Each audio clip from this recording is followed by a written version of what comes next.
to stand up strong, face the truth about themselves, to understand what went wrong. I know we can find a way. I know we can find a way. I know we can find a way to stand up, stand up, stand up.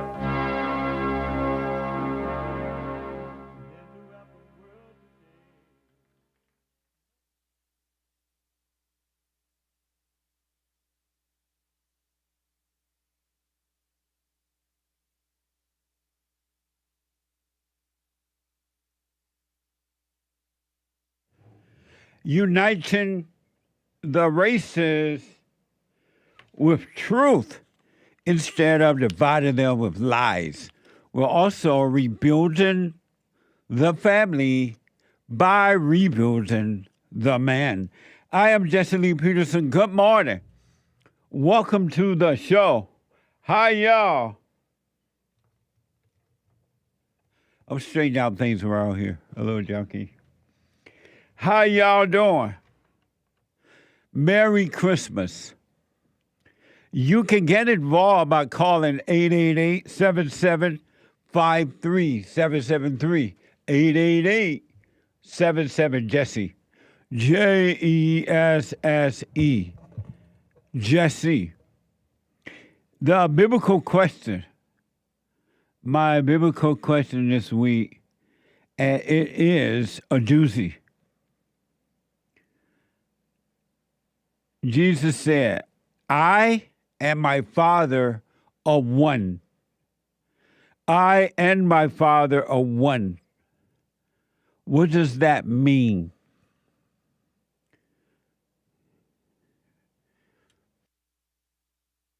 I and my Father are one. What does that mean? Amazing, huh? We have every way that you can watch and support the show listed on JesseLeePeterson.com/show. JesseLeePeterson.com/show. And if you're out and about and you just can't seem to, you have to podcast the show because you figure, well, I can't watch it, so I'm a podcast. You still can listen to it no matter where you are and what you're doing. Whether you're shooting up a school or you are getting shot at the school or you're one of the victims at the school after being shot or you're one of the parents who are crying and running down to the school or you're the one doing the shooting, you can be listening to the show. And if you're holding a press conference after the shooting and you're saying, oh, God going to use this for his benefit. God going to use this situation for the good.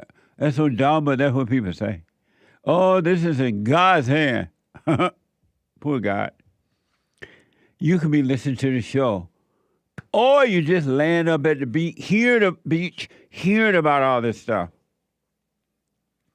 You could be listening to the show on your iPhone or iPad by calling the listen line on TalkStream Live at 605-615-4131. 605-615-4131. And to donate and have your comments read out loud, go to buymeacoffee.com/JLP Talk. buymeacoffee.com/JLP Talk. Or Bond JLP Cash App.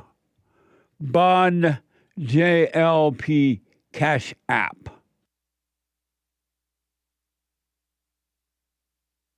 It's Tuesday. And every Tuesday is Country and Western Tuesday.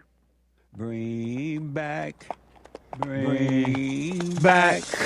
Oh, bring back my country to me. Bring back, bring back, bring back my country to What the? me. Who let the dogs out? Amazing. Amazing. Who let the dogs out? So I mentioned this shooting, and that's being reported from Wisconsin. And the interesting thing about these shootings all over the country, because the nature of human being is evil, we'll probably never know the real cause and the real truth of what happened and why. Because now the parents are no good.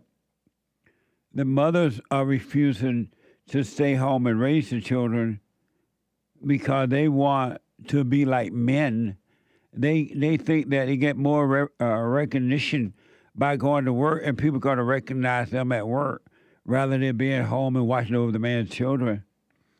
And they have turned the children over to the so-called experts, and the experts are giving them all kind of medication for the so-called depression and suicidal anxiety and all that, post-traumatic. And so the parents have turned the children over to the so-called experts. And these kids are on all kind of medications. I don't know if this girl was or not, who has been accused of doing the shooting there. I don't know what her deal was, but I do know that a whole bunch of children are on all kind of medication for whatever reason. And so, and when these things happen, they don't tell you what really happened and why it happened. So you never know. They're not going to tell you that, oh, this person was on medication and because they were angry and out of control and they were high off the drugs and blah, blah, blah. They're not going to tell you the truth about it. So you don't really know what happened. I don't know what happened in this situation.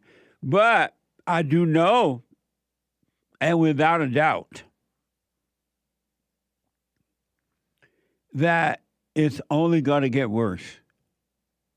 This is hell on earth, and you're living in hell, in your own hell, and you're bringing hell upon others if they don't see what's going on. So it's only going to get worse because there is no love in the world today. Zero love. And so it's going to get worse. It is hell on earth. And crying about it is not going to solve it. And trying to blame it on God and that, oh, God's going to use this. Well, but God has nothing to do with it. He's done his work. It is finished. And so it's just going to get worse. And then I noticed that at these schools, and this was supposed to be a Christian school, I don't know if a man is running or not, but they allow women to take over and run things. And that is pure evil because you open up the gates of hell. Hell come through the woman, and Satan has cleverly deceived the people. And they listen to the woman cry and moan and bitch about she's equal to a man and she should be able to run things too. And because men are afraid of women, the mama spirit, they allow women to run everything, so there's nothing to stop it. The gates of hell come through the woman. And why do you think we have, at these schools now, they have metal detectors and police and all kind of everything that's wrong is in the schools. How did it get there? It wasn't that way when men ran the schools. And you won't even think about that. You dare to think about that. Because you don't want to be called a name. You think that people love you because they don't call you name. They don't love you. And they allow these women to run these schools and these churches and everything. And you don't see that when they put women in charge, CEO. Can you imagine a female CEO? What the? That doesn't even sound right, make sense. Ain't real, never gonna be real. How would you like to be married to a female CEO? And so these situations can only get worse. They cannot get better. But for you as an individual, they can get better. If men and women take control of their own lives and work on themselves, they can be in the world but not of it, not affected by what's happening in the world because you're living from a different world, a different reality. Look at Donald Trump. Donald Trump is living from a different reality than the average person on earth. Most people are living in an unconscious state. Most people, nearly all, one or two now waking up. And Donald Trump is not living in that unconscious state. That's why you can't defeat him. And they'll put all kind of women in his life, and they've been trying to figure out, why are you so strong? What's your secret? And he toyed with them by telling them, oh, if you get me drunk, you can weaken me, and the Philistine can come and take me away. And they get him drunk, and that didn't work. And then he said to them, oh, you can put me on trial. He told Delilah, you can put me on trial, have me put on trial, and I'll become afraid, and then I'm weak. And then when I'm weak, the Philistine can come and take me away. And that didn't work. And Delilah get mad, those women get mad at Trump. You told me, why don't you tell me what's your real power? You lied to me. Tell me. Nagging him. Donald Trump is coming from a different source. You don't even know it because you're not working on yourself, so you don't see. And you wonder, how? Do you know that Donald Trump is the most powerful, well-known man on earth right now? On earth, around the world. And think about all the things that he went through, and they were trying to stop him. But he never cried. He never became afraid. He never gave up. He never worried. He just stayed calm and did what's in front of him to do, as he's doing right now. And now everybody and they mama want to kiss up at Donald Trump. Everybody and they mama if you're black, and everybody their mama if you're white. You can live that way too. But you got to give up a life in order to receive a life, a false life. Otherwise, you're going to tell the secret to the woman of why you're so strong. And because the world paid her $150,000, $1 million, she's going to treat you and nag you. And you're going to finally tell her that when I fall asleep, you can cut my hair, and that's where my strength is. Because you're weak. Isn't that amazing? Men are always telling women how to weaken them by telling them their issues and their problems. And when you tell women your weakness, whether it's your mama, you see whether it's your mama or it's your mama-in-law, your girlfriend, your wife, your sister, your female cousin,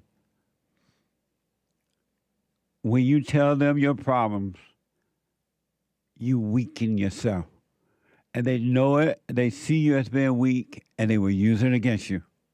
Because now you're weak, they know your weakness.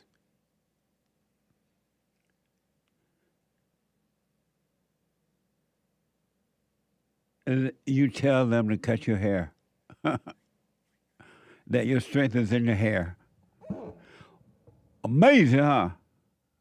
Every time, as it did with Samson and Delilah, every time the man tells the woman his problem, she conquer him. He become weak. And you allow women, including your mama and your so-called therapist, you go into a female therapist or counselor, you know you're insane. And you tell them your weakness. And the counselor and your woman join forces together to destroy you. Because now they know your weakness.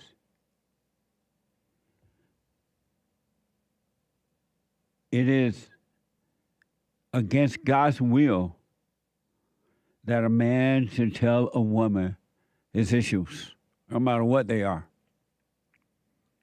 But you've listened to the daughter of the devil, and she has convinced you, why don't you tell me your problems? How was your day?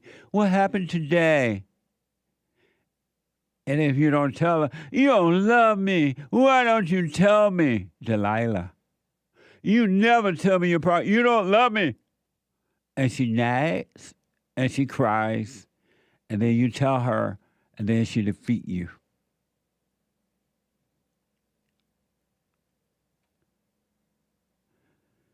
When I look at the world, it fills me with sorrow. Children today, when I look at the world, it fills me with sorrow. Children today, gonna suffer tomorrow. Oh, what a shame. Such a sad way to live. Amazing. So there was a shooting, according to this report. A teenage girl identified as Wisconsin school shooter. This happened yesterday, I believe. Fox 32. 3 people are dead, including the shooter, after gunfire erupted at a school Monday in Madison, Wisconsin. CNN is reported. Authority identified Natalie Rupnow, a 15-year-old who went by the name of Samantha, as the suspected shooter at Abundant Life Christian School on Monday morning in Madison, Wisconsin. This is from Fox 32. Yeah, we have new information from a news conference that ended within the past hour. The Madison police chief saying that the teenage school shooter is dead, but the investigation into what triggered that shooting is just now beginning. Today truly is a sad day for Madison and for our country. It is a day that I believe will live in our collective minds for a very, very long time. Madison Police Chief Sean Barnes says they got the call of an active shooter at 10:57 this morning. Officers responding within minutes to the Abundant Life Christian School and finding multiple people shot inside that building. The gunman, a teenage student at the school, was dead of a self-inflicted gunshot. A teacher and another teenage student were both killed, and at least 6 other students were rushed to the hospital. 2 of those students still in critical condition with life-threatening injuries. Now, the school is a private Christian academy with roughly 350 students, ranging from kindergarten all the way through high school. Police say they had no prior contact with the gunman at the school or any warnings that he was a danger. Investigators quickly obtained search warrants and are currently searching the gunman's home. Police say a handgun was recovered at the school and that the shooter's family is cooperating. The police chief says it is way too early to speculate about a motive. Amazing. Can you imagine sending your child to kindergarten or something like that? You know you hate your kids when you send them away that soon, early in life.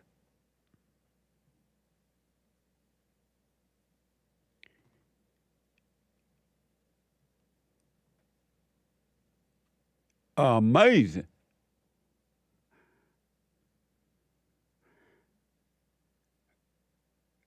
According to the gun violence archives, there have been 83 school shootings this year in the U.S. This is from Fox 32. According to the Gun Violence Archive, there have been at least 83 school shootings in the U.S. so far this year, 27 on college campuses, and 56 were on K through 12 school grounds. Despite a drop during the COVID pandemic, school shootings have been on the increase in America. That is going to get worse as long as you put women in charge of the schools. And you know it. And that's why they do it. They know that the hell comes through the woman. And they intentionally put the woman there in the businesses, the schools and things because they want hell on earth. It's not coming through the man. Did they say it was allegedly a girl that did the shooting? Correct. Oh, okay. They did say it. Nice. I'm told that a man named Doug Butler is the school principal. Most of the teachers are women. It's a kindergarten to 12 school, according to Wikipedia. What kind of parent would send their kids to something called kindergarten? What is the rush to get the kids away from you so early in life? What's the rush? When I was going to school, it started when it was the first grade, and we had to be 6 years old. And now these no-good mothers, as soon as a kid pop out of the womb, they throw them into somebody's school or somebody's babysitting service because they want to go and be like the man.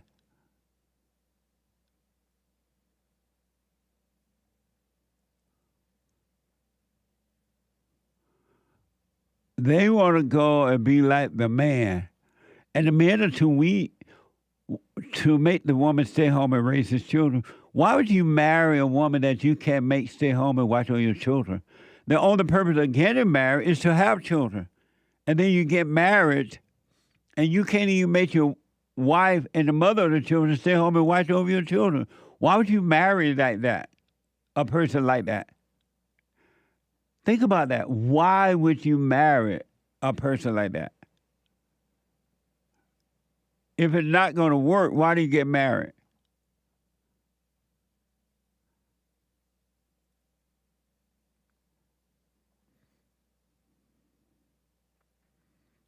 When I look at the world, it's going to get worse. 82 is just 82 shootings so far. Or 83, according to the report. It's just going to get worse. It's not going to get better. There's still hell on earth. Welcome to hell. And anyone, I don't care who you is, if you're black, or who you are, if you're white, you're in hell. Don't be afraid of dying because you don't want to go to hell. You're already in hell. Anyone that has anger is in hell. Anger separates you from God. Think about that. Smoke on that one. Anger separates you from perfect peace. And that's why most people don't believe, even the so-called Christians, that you can have perfect peace. Because they have anger and they are separated from peace. And then they have been told, well, you can't have it, you're only human. All human. No one has perfect peace, they say. So they lie to one another. The devil tells you to hold on to your anger. Anger is good. Jesus had anger. And you hold on to it. And then the devil tells you, no one has perfect peace. You can't have perfect peace. You listen to the devil. You consulting with the devil from one thought to another one, to another one, to another one, to another one. And God said to abandon your thoughts. All thoughts are all lies all the time. But you have a perfect relationship with thoughts. The truth says stay present. stay right here, right now, and all is well. And you're like, I don't want that. What the? I want trouble. People want trouble in their lives. They think trouble make them stronger. The only thing that can make you strong is the light, not trouble.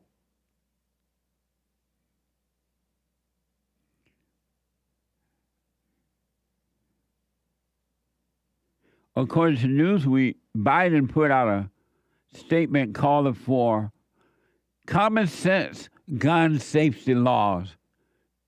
That's not even common sense. It's the statement is wrong. It's not the gun, it's the people. Guns don't kill, people kill.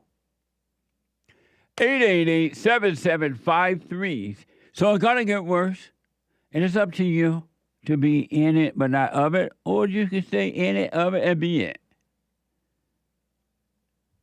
It's up to you. You are responsible for you, and no one else is. If your wife want to leave, bye, wife. I don't want to be with you anymore. You beat me. You this, you that. Okay, bye, wife. Your husband don't want to be with you, ladies? Oh, I want somebody else to make me feel good. You don't make me feel good anymore. Okay, bye, husband. Say bye. What's wrong with you? You got to have someone. That's a sign of something wrong with you. Something is missing. You're not whole. Why don't you take control of your own life? What's wrong with you? What's the matter with you, baby? What's the matter? What did I do wrong? Do you really want to know? I want to know.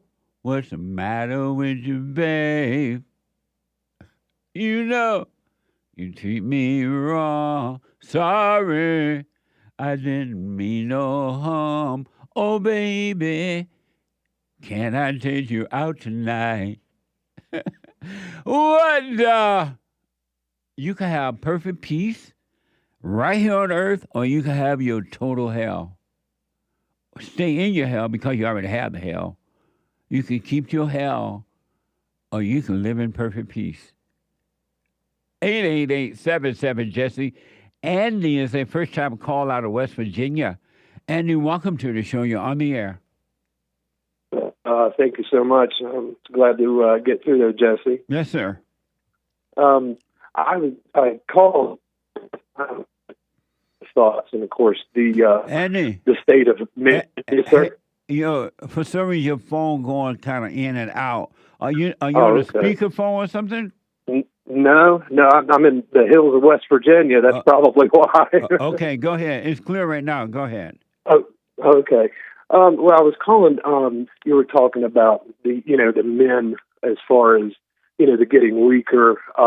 They're I heard the reference to to Samson getting his hair cut, and the reason I called was I've spent most of my adult life in prison, and when I got out around 2017, right before COVID hit, I really struggled with being around people. And then, of course, this whole woke thing happened. And a lot of us guys coming out of prison had a hard time dealing with this. And I wanted to help people, so I even went to the peer support specialist class. And there, what I'm worried about is the therapists now today. It seems like it was most at the agenda that they were pushing to me against my moral. I've been in prison. Andy, hold on, man. Let me take a quick break. Do not hang up. And Derek going to talk to you about your phone because it's kind of static and not quite clear. Hold on. Don't hang up. A quick break. Back in a moment.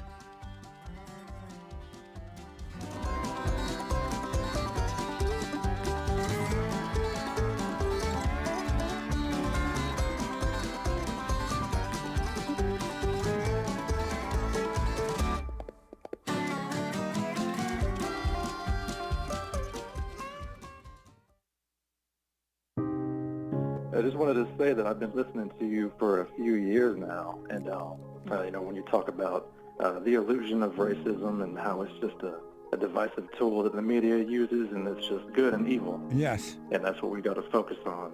It really has changed my life. My perspective is totally different now. I'm more calm, I'm more peaceful. You know, when you talk about forgiving your mother and letting go of that hate, and it just transforms you. So I just want to thank you for that and let you know that, you know, you really are doing God's work by waking people up with this message. Amazing, Aaron. Thank you, man. I appreciate that. Sure. I can hear the angels in heaven singing right now. They're rejoicing. That's amazing. Stay with the silent prayer. Speak up, don't resent, and doubt every thought. And Aaron, you have not seen anything. Anything.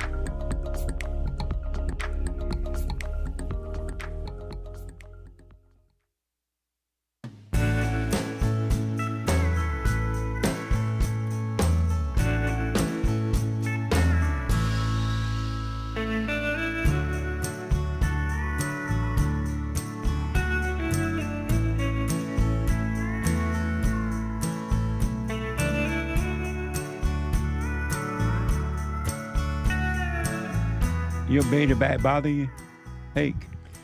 I'm tough. You tough? Have you told Delilah your secret of your strength? I tried not to. I called her Delilah. I may have broken down a little bit. And that was a big mistake. Men always tell Delilah their strength. And she always end up telling the Philistine. Yeah, the Philistines. And Philistine. And because she sell them over for a few pennies. and the man he loved the beauty and the sex. And so he would tell her secret. But I thought she loved me. No. That's a good story that there is no love in the world. Yeah. She didn't love him, and he didn't love her. But she didn't love him at all. Men and women don't love one another. What the? That's a fact. That's another story because you would think Samson and Delilah loved one another, but they didn't. She sold him for money. She followed his weakness because the Philistines told her, go there to Samson and find out what his strength is. He keep burning down our farm. And we keep trying to beat him, and we can't beat him. And so they gave this money to this fine woman. she was music to the eyes of Samson. And so she's like, go there and get him. She's like, Samson, I love you. I want to hang out with you tonight. And she's like, what's your secret to your strength? And he was like, oh, okay. He made a fool out of her for a while. If you tie me down with ropes, you can, I will become weak. And so he went to sleep that night. And she took some ropes and tied him down. And then she ran out and told the Philistines, the Philistine, Samson is weak when he's tied down with ropes. I've tied him down. Come and get him. And so they ran in there to get him. And he broke away from the ropes and beat him off again. And she's like, you lied to me. You told me your strength was if I tied you down. I thought you loved me. You said you loved me. You lied to me. And Samson, being the weak man he was when it came to the S word, sex, he like, all right, I'll just play. She like, what you weak? What can make you weak? You love me, don't you love me? Tell me I'm your wife. I'm your woman. All right, I'll tell you. Okay, if you tie both my legs and my hands, I will become weak. So they went home. They had a good time, good dinner. And that night she gave him some wine and some fried chicken. He was full, sassy. She's like, let's go to bed. Because what else for dessert, right? So he went to bed, and before he went to sleep, she remembered him telling her, she remembered him telling her, okay, if you tie both my feet and my hand, then I'm weak. So he went to sleep. He was satisfied, drunk, and everything. She tied both her feet and hand. She ran outside again and told the Philistines, he's weak now. He's tied down. Both hands are tied down. And they ran into the house to get him, and he broke loose again and beat him up and ran him off. Because they didn't know how to stop him from burning off their dry land, dry farm. They wouldn't plant no food. And she was mad. She was ticked. You said you love me. You keep lying to me.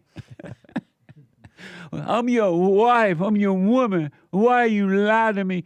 Tell me lie. Don't be tell me lie. Tell me the truth. Tell me your problems. I mean, your weakness. What's your weakness?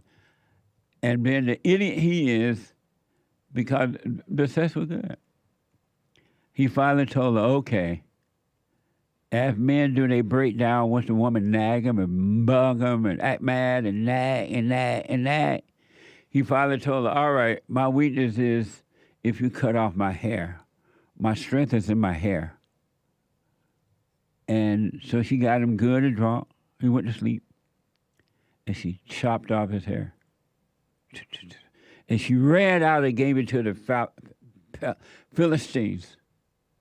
And they ran in and they conquered him because that was his strength was in the hair.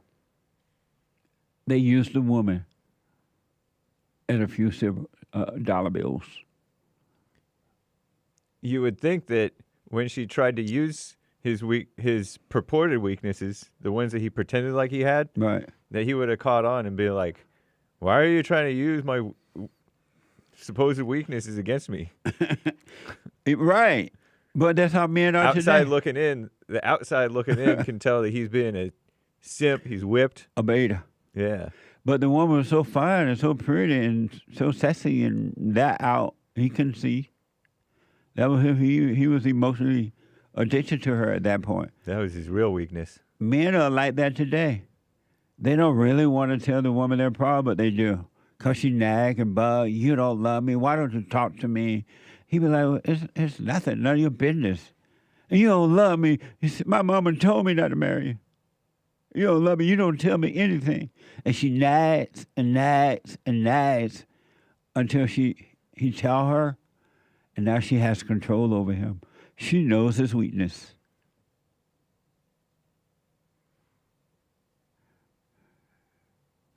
And my producer said, I don't understand how he didn't see she was setting him up. In the same way no men see it when they see a pretty woman or the kind of woman they like.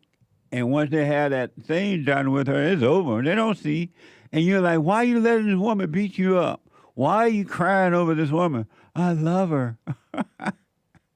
I want to be with her. And you be like, but she don't care about you. She's using you. You're weak. You can't see it. You wonder, why can't you see it? But when you're seduced like that, you can't see. You're weak. And you don't care. And that's how the whole world is today. You know something? It's crazy. That's an amazing story when you think about it and how it applies to today, huh? Yeah. Have you ever thought of it that way? A bit. Yeah. Human nature. Are you familiar with that story, Nick? Anchor Baby? Yeah, somewhat. It's happening every day right now in all relationships, in the homes and everything. The men are seduced by the women. And the men all pause when she walk into the room. When a woman walk into the bar, don't the men all pause? Yeah, they do. I saw this woman on a show yesterday, a news show, and they were celebrating Christmas, and she said that she and her friend, they go around to all the bars, and she said, they asked her, why you go to all the bars? She said, because she can get free stuff from men. They buy the drinks, they buy the food, everything free when she walk into the room. Yeah. You know, crazy. Samson. Terrible. The men all pause when she walk into the room. Ooh. Let me go quickly back to Andy. Andy, thank you, buddy, for calling. Go ahead. Yes, sir. I just wanted to call and remark. You were talking about, the Samson and Delilah story and the message men are getting.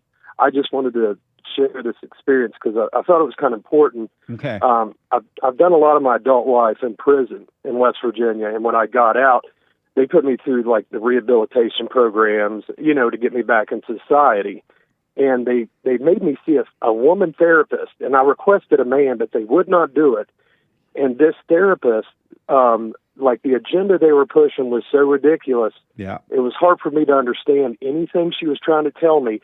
And she literally got angry with me because I refused to do the whole pronoun thing, because I had taken the peer support specialist class so I could help people. Well, they wouldn't give me my license because I said, I don't believe in the whole, they, them thing. I said, if you all would step back and look, our mental health crisis is as high as it's been. So if you guys are telling me what is working, why is it backfiring? Why is everybody getting worse? Yep. And of course they, they blackballed me and everything. But and what's funny is I have a dog, an Australian Shepherd, and her name is Delilah because she was my one weakness.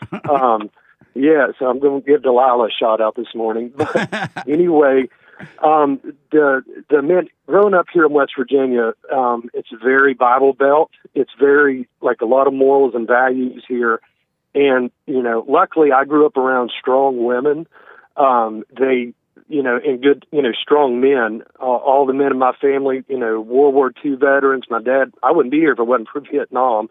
All my uncles and stuff. That's where my dad met my mom actually to his, their brothers. But anyway, the fact that, they tried to, I'm trying to get a career in doing the therapy, but they told me because I would not recognize the whole woke agenda. And I told them, I said, you're killing people.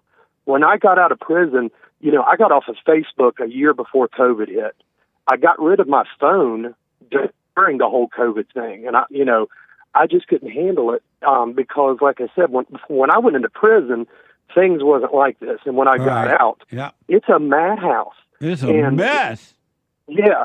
And I just won't get on. I'm not getting on my knees for anybody. The good thing is my mother taught me well that you respect women, but you respect strong women. I know that the devil shows up in lipstick and a skirt all the time. And, and I just, and that's what I think a lot of people, they don't talk to me today because I don't, I'm not going to, change my morals just so they can feel better. When I'm thinking like, people call us stupid hillbillies and all this, and it's all, I don't care. Right. But the second that I say something to them, then it's, oh, you're a racist, you're this, and, and I'm thinking like, if they, I get this all the time, you're from West Virginia, you guys don't even have black people there. When I was from 12 to 15, there was a black family who helped raise me. And, they're my family still to this day. I would not, you know what I mean? Like, I didn't know really what racism was until I left high school. And I remember I got jumped because I was in the wrong area and I was a white guy. And it was but it literally, like, that scarred me worse than anything because I didn't, dead serious. I had no idea what racism was in West Virginia. I know that sounds crazy, but the people here, no, that made sense. Poor, that made sense to me because when I was growing up too down in Alabama, there was no such thing as racism. That word did not even exist that I was aware of, and so racism is just a made-up word in order to divide and conquer. There's no such thing as racism. It doesn't exist. It will never exist. It cannot exist. It's just a made-up word. That's I literally at that moment I was wondering, I would always call my mom. I was like, do they really hate me because I'm white? Yes. But that was a bunch of the the devil talking to me. You know what I'm saying? Like they do. The blacks do hate you. Not all, because you're white. But you got to realize that they have been brainwashed. The blacks have been brainwashed, and they don't know what they're doing. They can't see. They're angry. They're brainwashed, and they don't know that they're being controlled. Well, what I didn't understand is I was trying to help, and you hear the old story of oh, I'm in the hood and I can't get out. But you know what? I've been to the hood. I went there all the time to get my dope, and never seen a fence or anybody holding them there. They Nope. could have left on the bus Right. just like I did. That's right. You know what I mean? Yeah. Because like when I was in prison, the racism there, it ain't racism. It's you just take care of your people, you know, the people that's around. Like it's because at the end of the day, it's not you against other inmates. It's, you know, us against the guards, you know, Yeah. if they're trying to do something, and we all work together well. But like today, with what's going on with the agenda they're pushing, we got to have men. You know, like me, I will not. I don't care if I have to chop wood and catch fish and shoot deer to eat and survive the rest of my life. That's just fine. That's Yeah. what us hillbillies do. Absolutely. But I'm not selling the last bit of what I consider, because I've been a heathen my whole life. I didn't really believe in God until about 2 years ago, and God literally handed me my ass in a bag to me. I mean, everybody wants to see miracles and believe in Jesus. Well, it was like total opposite for me. I got whooped. Like Right on. I got spiritually whooped, and it was because I tempted him, and that's the truth. I tempted him, and I lost severely. Amazing. And you know, it's unreal how you can learn. But like I said, I'm not going to, you know, use these pronouns. You know, there's more than two gender things. These people are mentally ill, and that's why if you look, the mental health state, the crisis right now is as high as it's ever been. Because they have women in control of the home, of the school, of the mental health department, and it's not going to get better. Andy, I gotta run. Sir. I appreciate your Yes, call. sir. Will you call me Well, again? thank you, Jesse. Call me again. Absolutely. Love the show, Jesse. Thank you, buddy. Merry All right, Christmas. bye-bye. Okay. Merry Christmas, buddy. Thank Bye. you. Merry Christmas, y'all. Super chat. Super. Ryan Moon bought 3 coffees for the grant.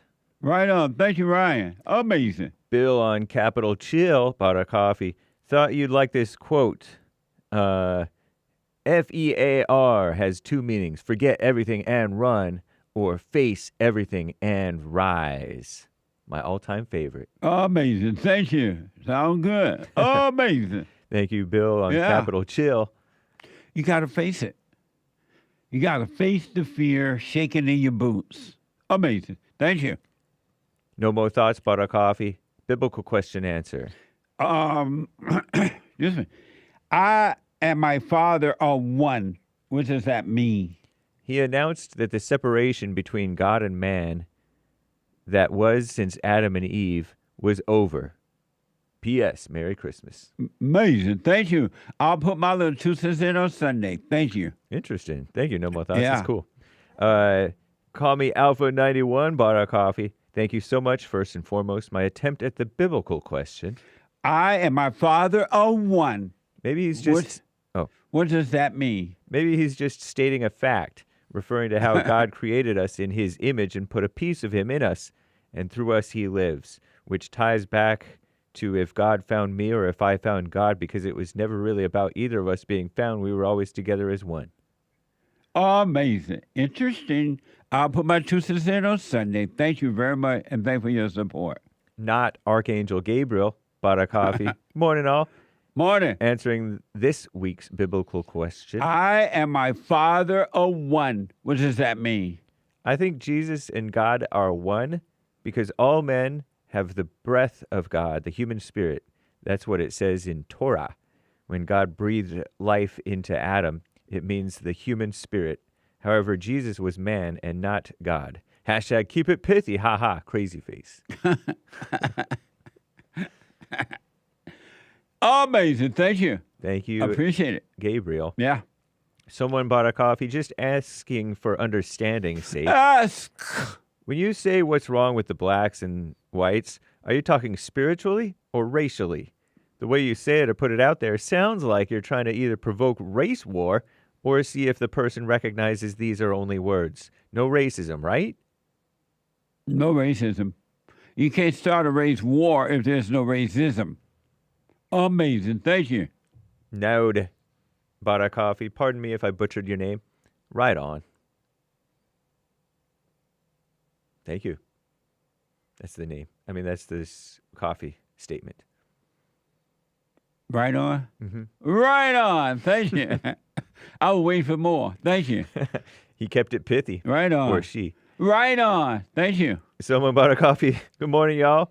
Good morning. I just realized the other day when I was in the fallen state, I used to monitor every interaction I had with others, and I would judge it as either a good or bad interaction. Isn't that insane? Yeah. And I thought it all meant is. something. How tiring and stressful it is to be in the fallen state. It really is. It wears you down, and it destroys you. Thank you. Amazing. Stay with it. David on Cash App, the real D something, something, something. Keep opening eyes, my brother. Thank you, and thanks for your support. Amazing. Are we having a women's forum this Thursday night? Indeed we are. It's the third Thursday of the month, December 19th, Already, 2024. huh? 7 p.m. at Bond Ladies. This in Thursday Los night Angeles. is the last one for the year for Thursday night. It's going to be a doozy. Get ready. Oh, yeah. Oh, get ready. Are you ready? Are you ready for the coming of the Lord? Be also ready. Be also ready. You know not the day. Thank you. Very nice. You heard that song? Yes, I have. Are you ready? Mhm. Are you ready for the coming of the Lord? Are you ready? Are you ready for the coming of the Lord? Be also ready. You know not the day when the Lord shall come. When the Lord shall come. You know that song, Nick? Never heard it. You never heard it? Nope. Where y'all been? They don't make music anymore. They make rap crap. Amazing. Someone bought a coffee. Happy Christmas from Northern Ireland, lads. Is it possible to have sex for pleasure as a married couple who are born again? I abstained for almost a year after my first son arrived and could have taken it or left it, but now my wife and I have had sex a handful of times, but it was a completely different experience after we both forgave and dropped our anger. Thanks, lads. Please come to Ireland/Northern Ireland. We need you. Jonathan. I will come to Ireland. Thank you. And it is possible to have sex for pleasure, but you're going to regret it later. Sex was not made for pleasure. Sex was made for babies, not for pleasure. So cool it a little bit. You'll get too into it. All right? But thank you for your support, and Merry Christmas, and we will come or go to Ireland. Let me take a call. Thank you all. Thank you, guys. Thank We'll you read the all rest very later. much. Yeah, we'll finish. I'll read some more when I come back. Is that it? That hour's up already? Yeah, it's news time. When I come back, I'm coming straight to the phones, y'all. The hate news, not the fake news, coming up now. The hate news, not the fake news. The beta back news, not the hate news. But the beta back news. Hey, beta back. What? What'd you say? I said alpha. How can be a beta bat be alpha? You do the math. Back in a moment.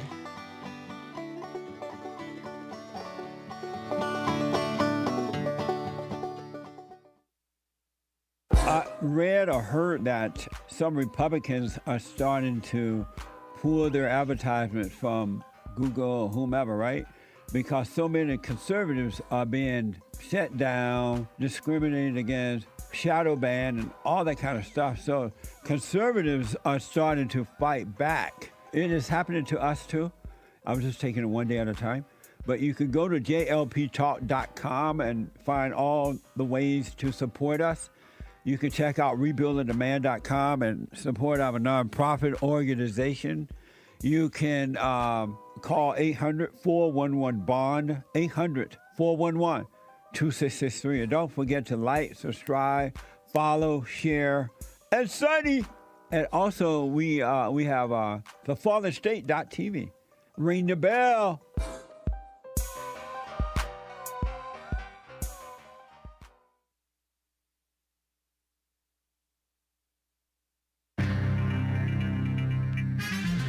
Some serious mess going on in the world. This is the end of hour 1 of Country and Western Tuesday, December 17th, 2024 AD. The lines are full, guys. JLP will be right back to your calls. Hang tight, callers.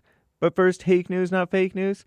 Cameo Nonsense Network, CNN, says the FBI has received about 5,000 tips over the last few weeks regarding those drones. They're still investigating about 100 of them. Wild conspiracy theories spreading around the drone's origins. The black on the inside White House, not to be trusted, says the most of the reported sightings are actually lawfully operated aircraft or even stars. Shout out. What a mess. The far-left female run outlet The Skim says a student and teacher were killed in a Wisconsin school shooting, as well as another student, self-inflicted allegedly, do believe. Far-left Commie Nonsense Network, far-left females at The Skim report, authorities are working to determine the motive behind the deadly shooting. Will they ever tell us? I don't know. At Abundant Life Christian School in Madison, Wisconsin yesterday. Isn't that the capital? I think.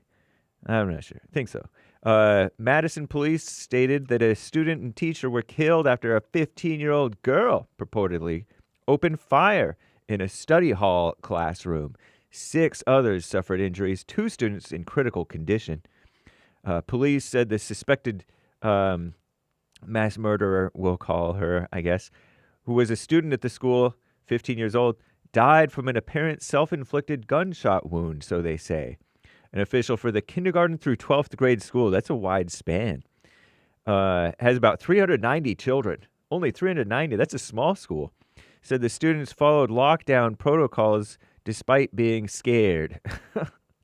I'm laughing because, anyway, whatever. Madison Police Chief Sean Barnes said a second grader called 911 to report the shooting, 7 years old, maybe 8, adding, "It makes my heart skip a beat to think about that."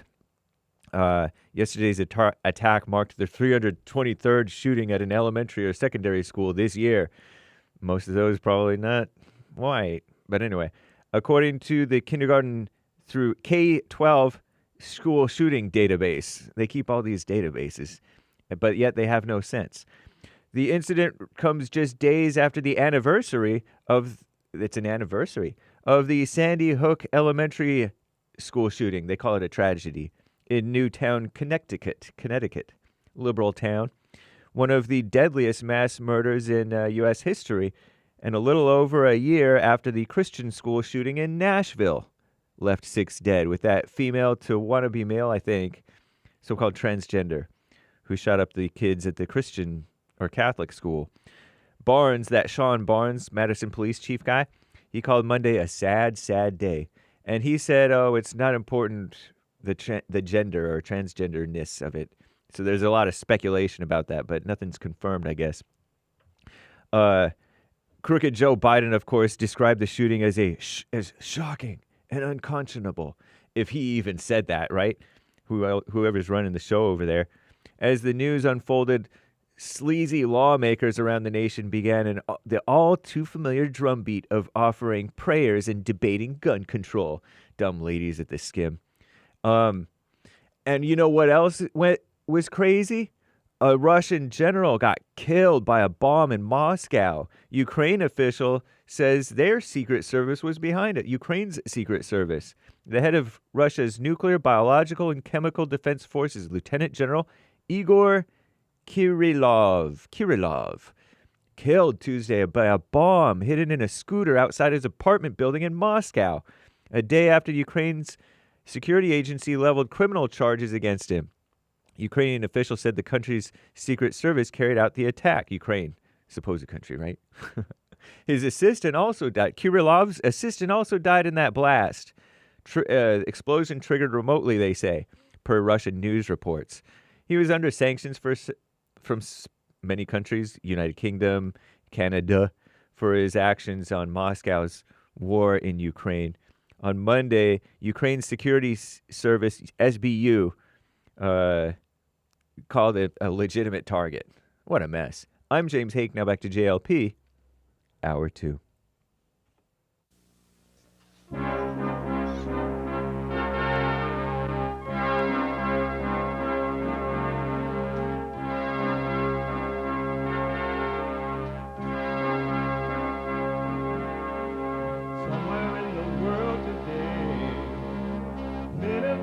stand up strong. Ain't the truth about themselves to understand what went wrong. I know we can find a way. I know we can find a way. I know we can find a way to stand up, stand up, stand up.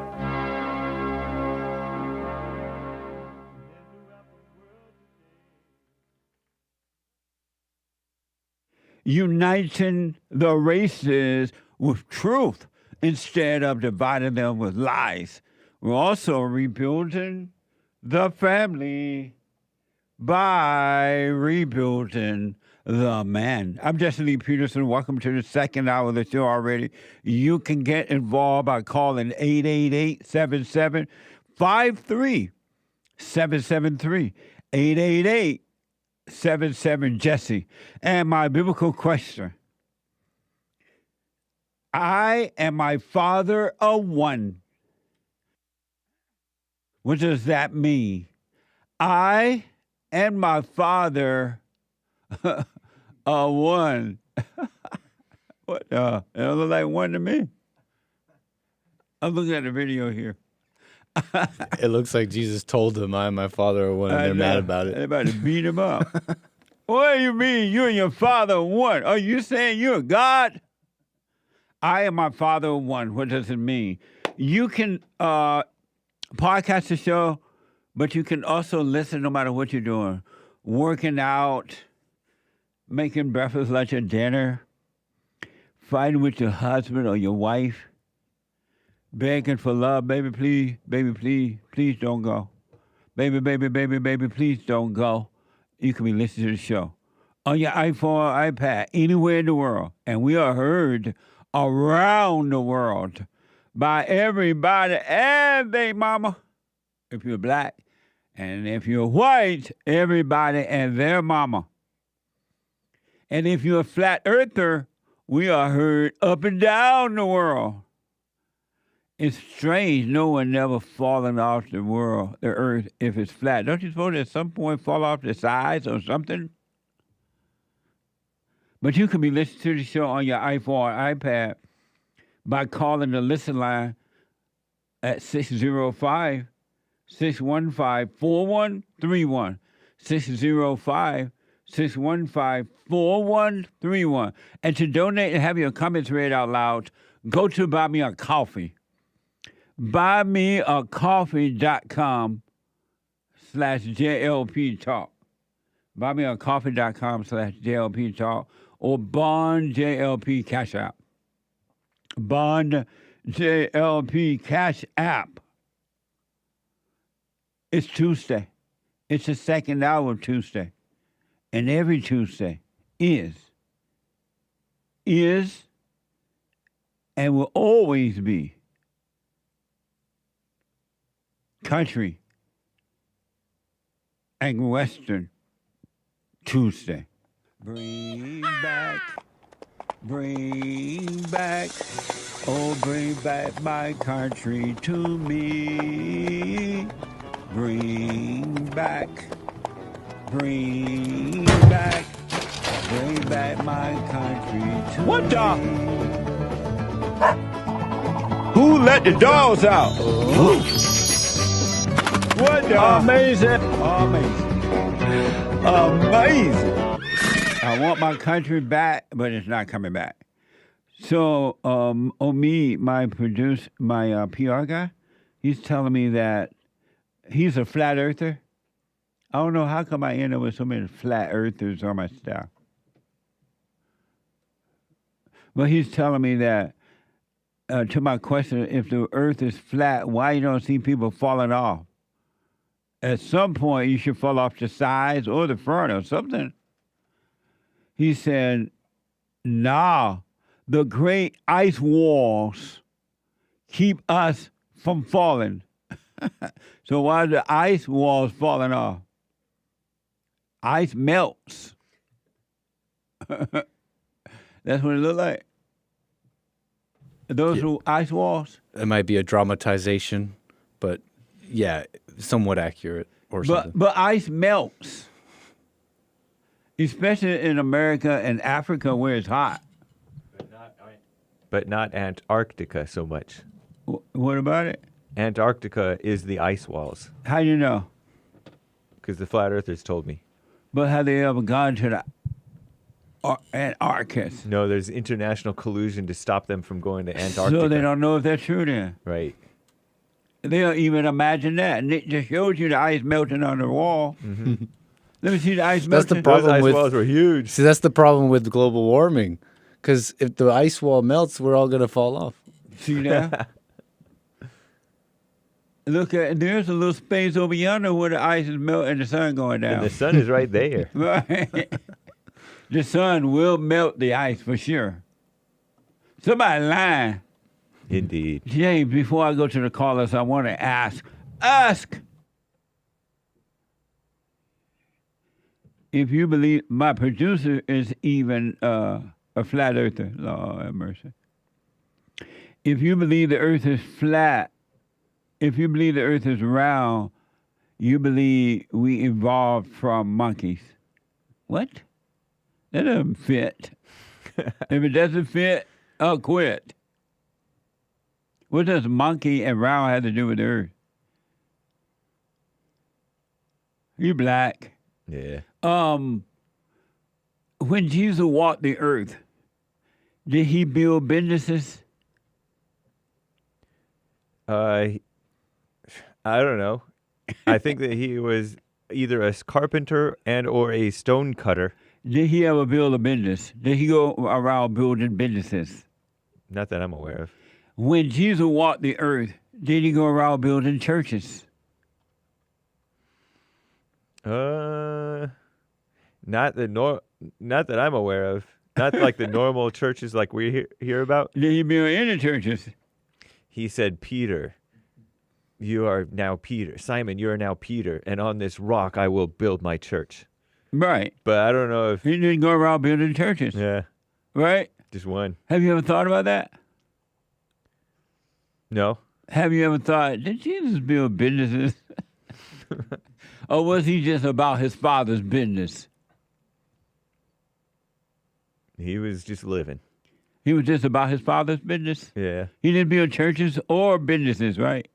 Nothing that indicates nothing crazy. Isn't that amazing? I mean, he worked. He, went and spoke and He had one job. traveled.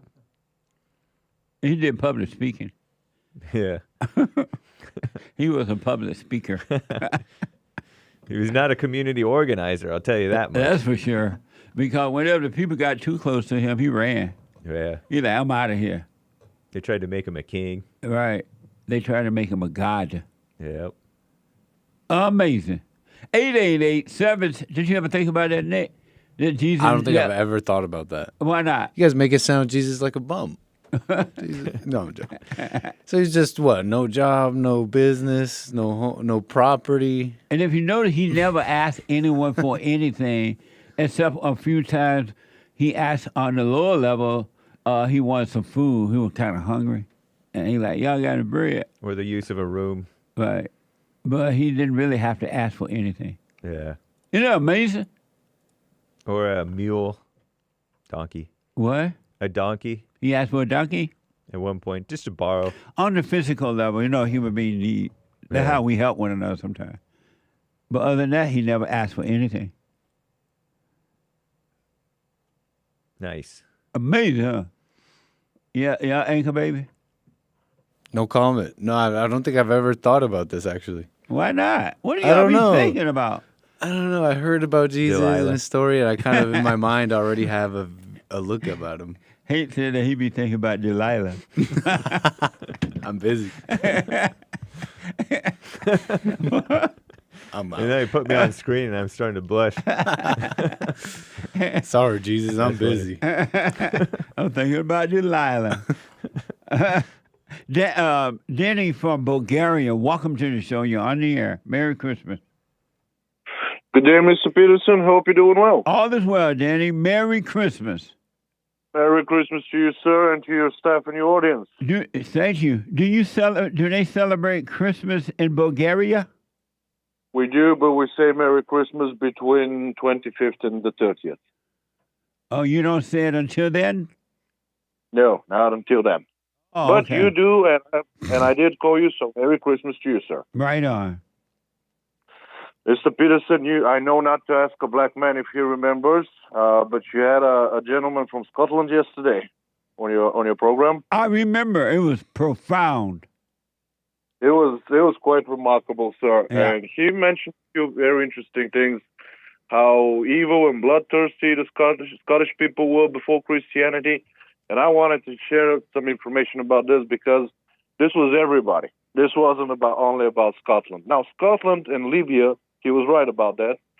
Scotland and Libya were indeed a different kind of savages, and he was right. The Romans did put barriers between Libya and Scotland because they didn't want to deal with them. But in general, the world was an evil place before Christianity. Not that it isn't now, but back then it was way more severe. And Christianity was the biggest mass exorcism the world has ever seen. In general, Mr. Peterson, I don't like people and I don't like to talk to them, but I do when I have to. But when I was a kid, I spent most of my time reading, and I've read pretty much every mythology that got my hands on. So that was from Japan, China, Slavic mythology, Scandinavian, Greco-Roman, everything I could get my hands on. And I can assure you that those pagan gods that people used to worship were horrible. They were terrible. I wouldn't even talk to someone like that if they behaved like that, let alone worship them. 3,300 years ago in Egypt, they worshipped a deity that fell in love with a woman, but the woman fell in love with his brother. He was so jealous, he chopped his brother in 13 pieces. And this is how what was acceptable to be worshipped back then. And I firmly believe that Christianity is the best religion just because of that. It's the only religion that shows you that you're wrong. And by nature, Mr. Peterson, I don't know if you agree with that, but by nature, people are evil. It's not true that we are good by nature. The nature of the humans is not good. Why do you think that Christianity is not working now? It doesn't work now. Who says it's not working now? It's working perfectly if you practice it, but most people don't practice it. How about the Christians? Well, when they start practicing it, it will work, but they don't. You know, when you are a Christian in name only, of course it's not going to work, and you have to follow the guidelines. So Christianity is working perfectly. The issue is that a lot of people are simply not following it. Yeah, absolutely. What a mess! It will get better, Mr. Peterson. Don't worry about it. Why do you think it's going to get better? Well, why shouldn't I? With all the problems that we have today, we've never had a better life. When you say it's going to get better, what's going to get better? Quality of life, education, the possibilities are endless. It's not going to get better. It's going to get worse. Well, let's wait and see. Because it is hell on earth, and hell never gets better. You know, Christ said that I came not to condemn the world, but to overcome the world. And most people will never, ever overcome the world. Only a few will, so their life will get better, but most people are not going to overcome the world. Well, I think in general things will get better, but, you know, I will keep calling your show, but in 100 years I will call you again, and we'll see how this goes. Okay, amazing. If I may, Mr. Peterson, can I try to answer your biblical question? I and my Father are one. What does that mean? I believe that means that because God is a spirit, and that same spirit was in Jesus, so when you were looking at him, you were looking at God. Amazing. I'll put my little 2 cents in on Sunday, Danny. I can't respond to that now, but I do appreciate it. Right on. And with that said, again, Merry Christmas, sir. Kind regards to your audience and your colleagues, and God be with you. Goodbye, Mr. Peter. Right on. Thank you, Denny. Amazing. Thank you, buddy. Bye. Right now. The same spirit that raised Christ from the dead, where's you, dwells in me. It will quicken your mortal body. Jonathan from Canada. Jonathan, welcome to the show. You're on the air. How's you going, Jesse? All is well, Jonathan. Amazing. So I got a comment. I know you're a big Trump guy. Have you seen all the professional economists coming out ever since he started talking about tariffs? Not really. I'm not paying attention to that. Not that I've seen the videos, but I'm seeing a lot of stuff related to it, and it's like all hell is going to break out because of his tariffs. And like, honest, I don't know what that means, but I wish Canada would have a leader like Trump. That would be great. Well, I hear that Canada will become a part of the United States now. And I would love that. And the president of Canada would be the governor. I would not have a problem if Canada became the States for the next 4 years under Trump's presidency. That would be phenomenal. Wouldn't it be amazing if that really happened? And I would love it. It almost seems as though it is possible. I would be happy. That would be great. Yeah. And it's funny too, because I've seen some things online too where people are saying things like the whole world is laughing at Trump, but it's like the whole world seems to be abiding by DEI, transgenderism, feminism, and if these are the people who are laughing at Trump, surely he's doing something right. No, the whole world is not laughing at Trump. They're trying to befriend him now. They want to. They want to be a part of what he's doing. They're kissing up at him. They are not laughing, buddy. If anything, the enemy, those people are crying because Trump is doing such an amazing job already, and they don't want that to happen. Amazing. Yeah. Thank you, No, I've got some questions too. Just following up because I called in last week with Revelation. I was talking to you. I'm sorry. I just had some questions too. I just had a comment and some questions. I called in last week about Revelation with you. Okay. So if Revelation's happened already, I have some trouble like just wrapping my mind around it all. So what was the second coming? The kingdom, the new kingdom of heaven. And so, okay, so that goes with when God says, or whoever says it, that he will. When Christ arrived on the earth, it was said then that the kingdom has come. And so the new kingdom arrived on earth. Oh, all right. Okay. And so what exactly was the 1,000 years of Satan being bound? Like, has that happened or is that yet to happen? Satan is bound right now. He has no power. He's been defeated. He has no control over death anymore. He has nothing. He has been defeated. He's bound. He has no power over you or me or anyone. Interesting. All right. And so what does Revelation represent? Is it like the fall of a civilization, or? It represents the death and destruction of the Old Testament. And so, I'm pretty sure it was about the fall of Jerusalem or whatever when Rome came in and invaded, right?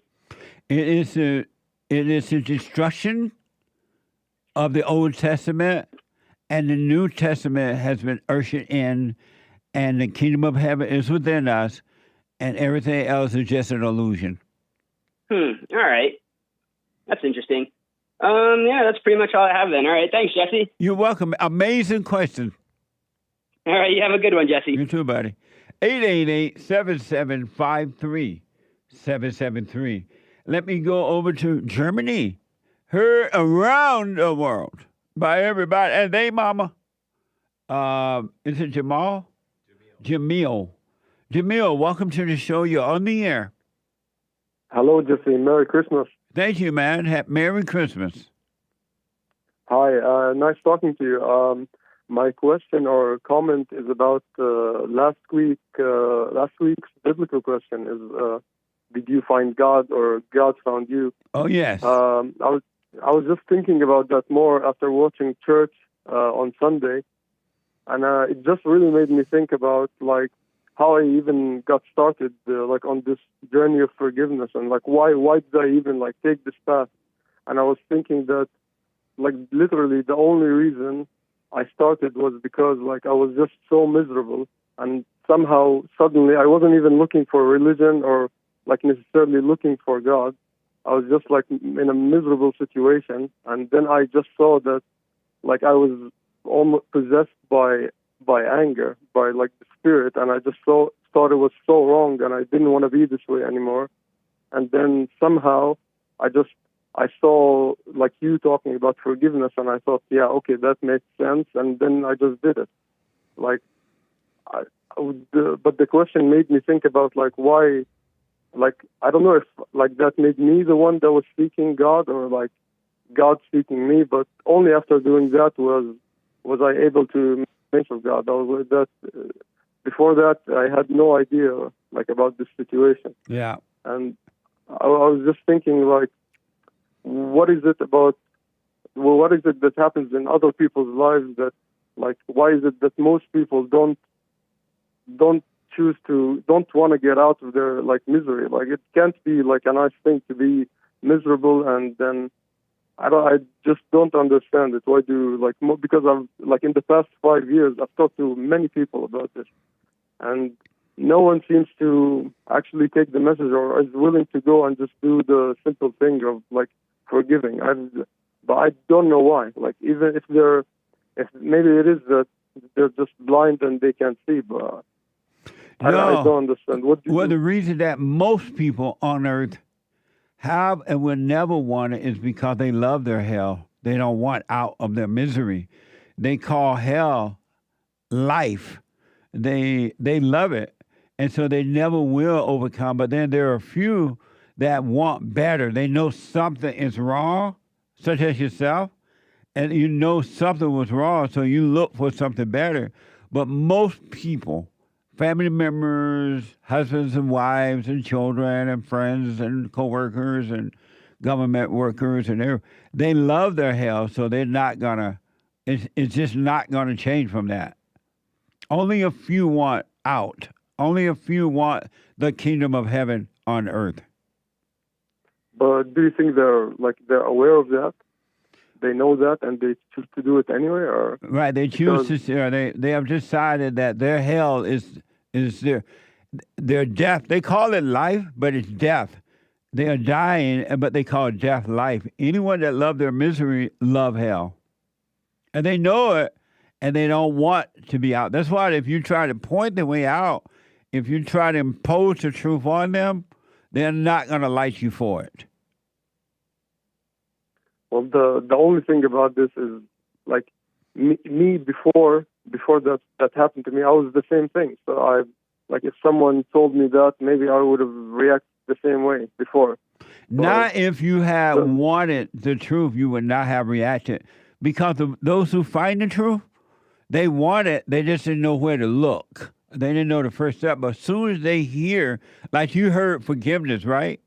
And something clicked for you. It made sense. But for most people, forgiveness doesn't make sense. They're like, forgiveness, I'm not going to forgive. Ain't no way I'm going to forgive. Or you tell them to drop their anger. My anger is my potential. Jesus was angry. They're not going to accept it. They love their misery. But do you think God gives everyone like a chance to see? Or anyone that wants it can see, but he's only going to give it to the ones who want it. If you want it, you will receive it. But if you don't want it, he's not going to impose it on you at all. Not one iota. Okay. That's amazing, huh? Yeah, it's very interesting. And that's why we're not supposed to impose it on anyone either. If you want to live in your hell, that's fine with me.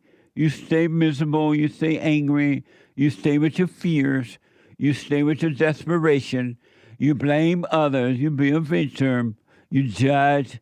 You have a right to stay in your hell. And I don't have a right to try to make you come out of it or judge you for not wanting to come out of it.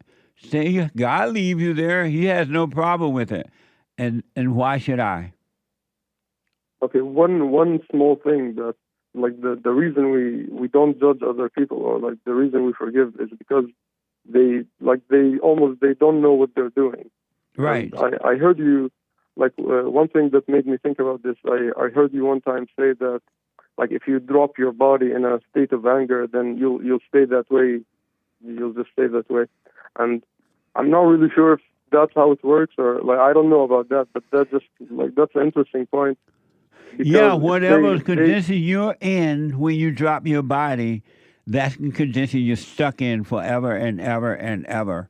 If you drop your body with anger, you're stuck in hell. No way out. Because eternal life is now. And if you drop your body with love, perfect love, you're stuck in heaven for the rest of your life. Right. I'm not. I can't say I'm sure about that, if I'm being honest. I'm just trying to. Yeah.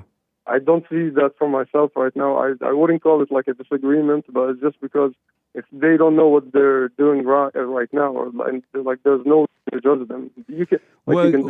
They can know. The way has been made to overcome hell, but God's not going to force anyone to love him. And those who love him are the ones that will enter into the kingdom of heaven right here on earth.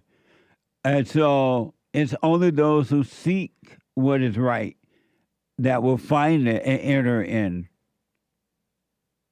That makes sense too, yeah. Amazing. Well, thank you then, yeah. Thank you, guys, and have a nice end of year. Merry Christmas, yeah? Yeah, Merry Christmas. You guys celebrate Christmas in Germany? Yeah, but Germany's a mess right now. Like, it's a big mess. Meaning what? Meaning, like, the whole Europe, they're trying to start World War III, and just Germany's a mess. Like, everywhere you go around, it's not recognizable. There's almost no German culture. All the German companies are closing down, or it's everywhere you look. It's just like the world is like Germany's falling apart, literally. Wow, amazing, huh? Yeah. Why don't you run for president and save it? I'm not German. I just moved here, but there, yeah, I don't know. Like idea of the European Union is I don't get it. Oh, okay. But, why did you move to Germany? From where? I was like originally I'm from Jordan, so the Middle East, but I moved to Germany because I was just like looking for something better. I didn't know what I was doing. I just wanted to get away from my parents, you know. Oh, so I was okay. just going anywhere, and then it's only like as soon as I came to Germany and Corona hit and I wasn't able to do anything, just stay at home, that I started looking at myself, and I was able to. Then I started listening to you, and that's how it worked. But I don't have a good reason why I came here, but I'm just here. Oh, okay. Making the best of it. Yeah. What a mess. Right, yeah. Thank you, man. Merry Christmas. No, yeah. Thank you, guys. Bye-bye. Bye now. You heard of Jordan? Oh, Jordan. Yeah. Have you ever gone to Jordan? Nope. Have you ever crossed the Jordan River? Not that I'm aware of. I have one more river to cross. Jordan River. I'm bound to cross. Sounds like a Negro spiritual. Jordan River, I'm bound to cross. Jordan River, I'm bound to cross. I got one more mountain, I got one more valley, I've got one more river to cross. Back in a moment.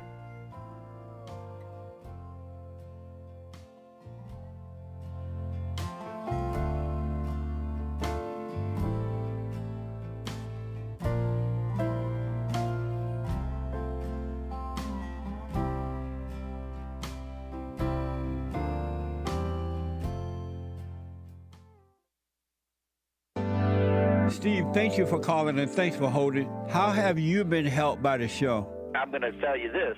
I believe you might go down in history as one of the greatest, if not the greatest, black man that ever lived on planet Earth, as far as I'm concerned. I don't know anybody before you that's been that great. You know, freeing the slaves is one thing, but you've been freeing people of their mind, which matters, it should be anyhow, to you more than anything else, because with the mind not being right, there ain't nothing else going to happen right anyway. If you can doubt every thought because you're not your thoughts, if you can doubt every thought, knowing that you're not your thoughts, you don't create them, they're not from God, that they're from the deceiver, the great deceiver, Satan.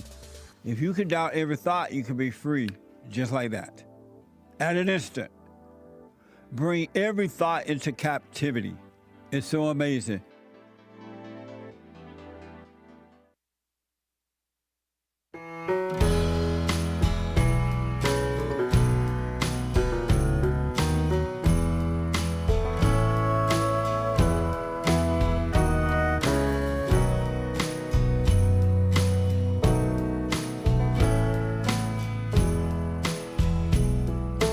Country and Western Tuesday, Merry Christmas.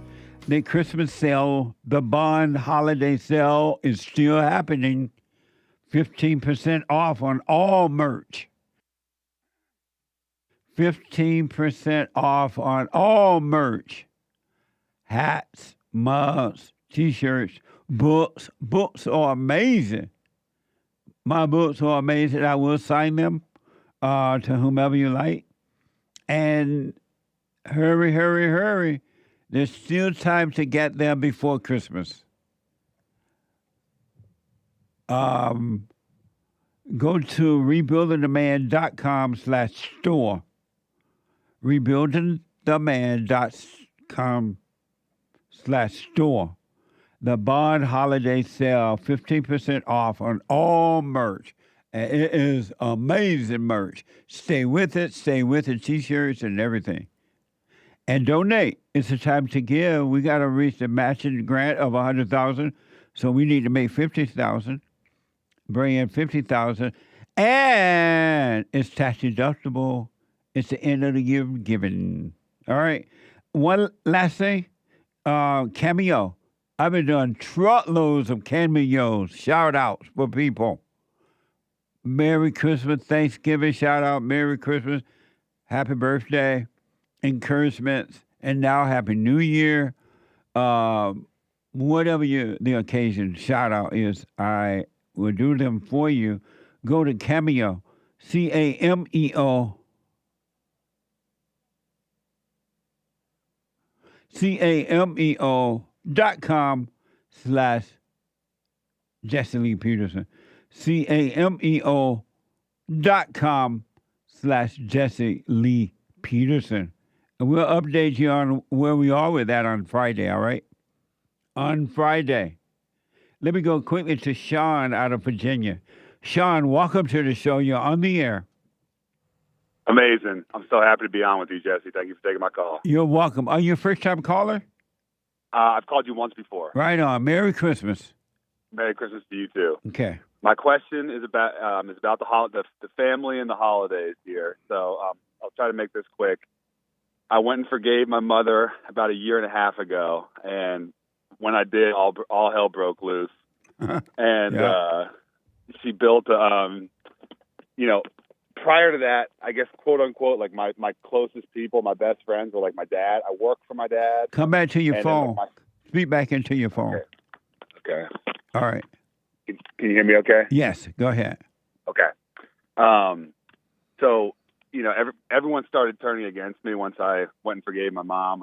My sister, I was quote unquote close with her. She doesn't like me anymore. My dad, who was like, quote unquote my best friend, and I work for him. We work with each other. They're divorced. They've been divorced for 15 years. She reached out to him, and now every time, he's always giving me a hard time about my mom and spending more time. I'm 29 years old, spending more time with the family and going to do this with them and going to do that with them. And this goes on throughout the year. They live about 30 minutes away from me. This goes on throughout the year, but the holidays is the time when it's the worst. And they want me to go fly here and go here and drive here and go do all these things. I say no almost every time. But anyways, my question is just basically, how do I deal with them? Because how do I deal with them? Do I need to move away? I'm still struggling to just separate myself and just live my life. And I want to just say yes and just say, okay, I'll just shut up and do it and keep them happy for these couple days for the holidays. But it's my spirit is just like, don't go do that. I don't want to do it. I don't want to go around them for the most part. So. And so your question is what? How do I deal with? It's a two-part question. One, how do I deal with the family, especially my dad? Because my dad is like completely on the side of my mom, and even like I said, even though they're divorced, how do I deal with them? I try to explain things to them, it doesn't work. How do I deal with my family? And then do I need to move away? They live like 30 minutes away from me, and they're always in my business. Do I need to move away? You deal with them by not dealing with them. You don't owe them anything. You have no obligation toward them. And you just you don't even have to respond to them at all and just live your life. And you say you're working with your father. You can just tell your father you're not your mother's husband. You have no obligation and not to talk to you about that again. And just don't be angry and just live your life. That's all. Yeah. I think it's to the point where I just don't talk to me about it again. Right. Don't even, if they, let's say you say, don't ask me those things anymore, but they insist on doing it because they're trying to control you. It's not that they love you or anything. Right. It's just that they're trying to control you. Yep. And if they insist on doing that, just block them. Just, just block them and live your life. Just don't be angry at them because they're evil and they can't help themselves. Yep. That's the craziest part now. Is it really got to? It's all the stuff you said was going to happen, and it's gotten really to that point right now. I didn't fully believe it until I saw it, and I guess I just need to watch all those emotions and stuff because now that it's happened and they've all kind of turned against me. Well, they were always against you. They have never been. They have never been for you. And they're not for each other either. Your mother don't. The people that has taken side. Your mother don't love them, and they don't love your mother. It's just that they're weak and they're not able to stand alone, and so they're just faking it right now. But they don't love you. They have never loved you. Yep, Jesse. I went from the most liked, like we have this whole big family with all these cousins and aunts and uncles and everything, and I went from the most liked person to the least liked person. But what you saw was reality. You saw that they have never liked you. They never. Yeah, I know. It's all family members do not love one another at all. Husband and wife don't love one another. There is no love in the world. Amazing. So take control of your life. Don't resent them. Don't be angry, and just live your life. That's all. Yeah, so you just have to stand alone and just go through it, right? Because it's even the feelings I feel like of the people don't like me alone kind of feeling. Just stand in there and just go through it, right? And just do it. Repeat that. It's the right thing to do.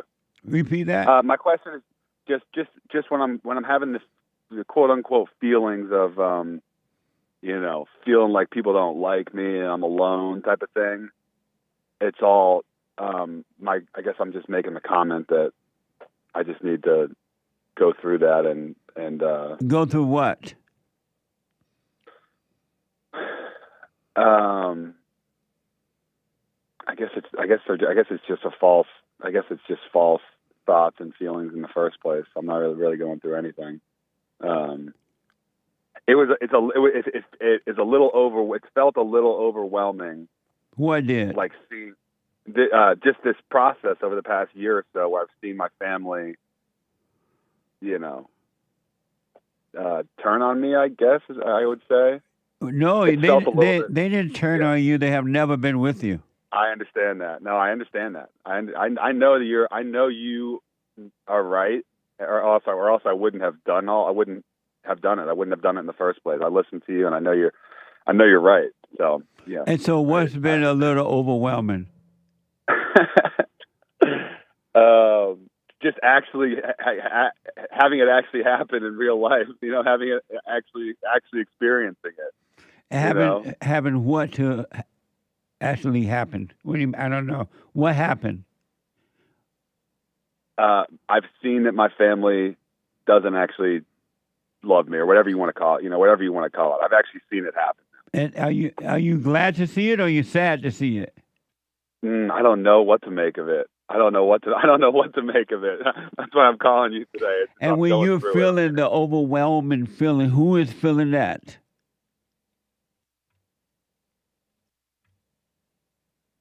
I understand that that's not. Yeah, I understand that that's. That was a question. I understand that that's. When you're feeling lonely, or when you're feeling the overwhelming feeling that these people don't like you, who is feeling it?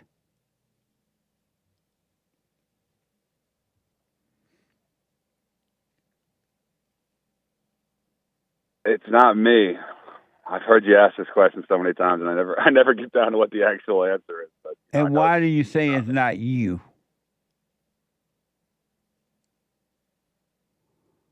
Because I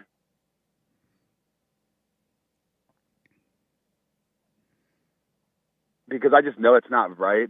I just know that it's not right. I just know it's not right. Then why do you say that you have this lonely feeling and you get this overwhelming feeling?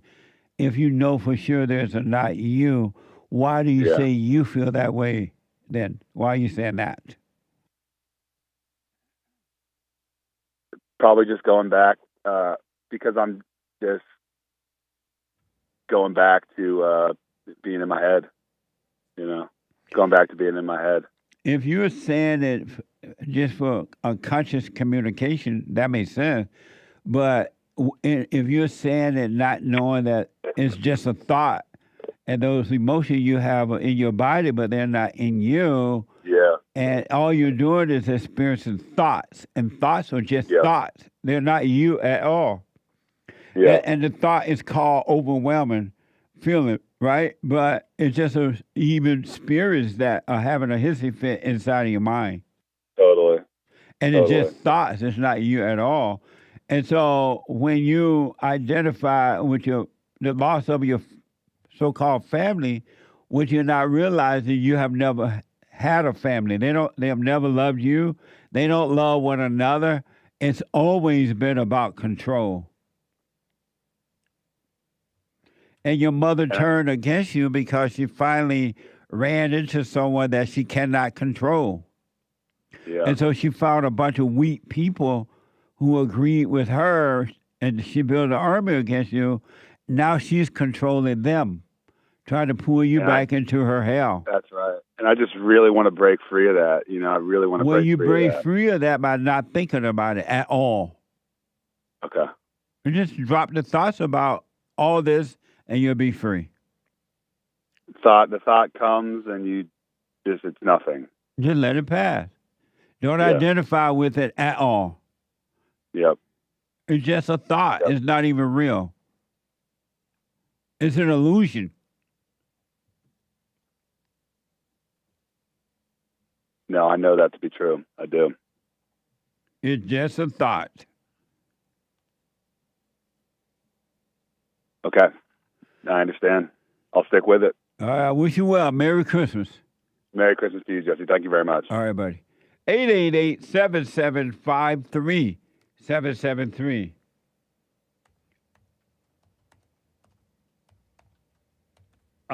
Let's see here. Justin is from Arizona. Justin, welcome to the show. You're on the air. Hello. Good morning, Jesse. How are you doing? All is well, Justin. I'm doing just fine. I was just calling because I was just talking to my brother, and he's convinced he's absolutely condemned because he was dabbling in Satanism and witchcraft. I'm only going by what he tells me, dude, and because I had conversations with him, and just things he was telling me is just like dabbing in witchcraft and just all sorts of things, and was just a full blown Satanist. And then he just recently trying to get his heart right with God and trying to live God's way. But he's convinced that he's condemned. He's just really like stressed out on the edge. And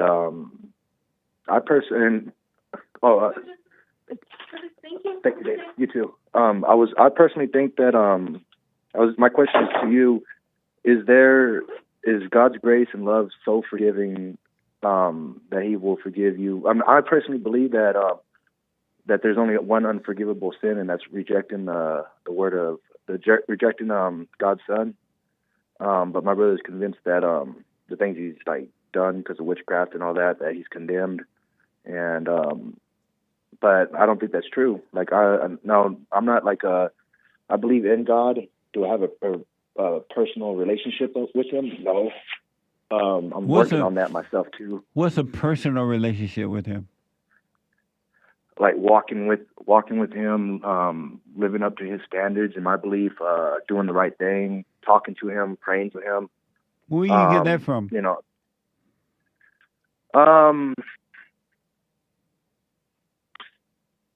My own personal beliefs, and like growing up, what I've listened to, like churches, podcasts.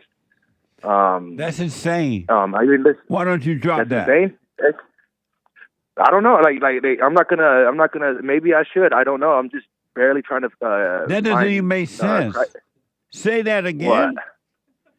What? Having a personal relationship with God? Yeah, a personal relationship with the Lord and walking with the Lord and talking to the Lord. How does that make sense to you? I don't know. Why are you saying it then? Well, because that's I don't like.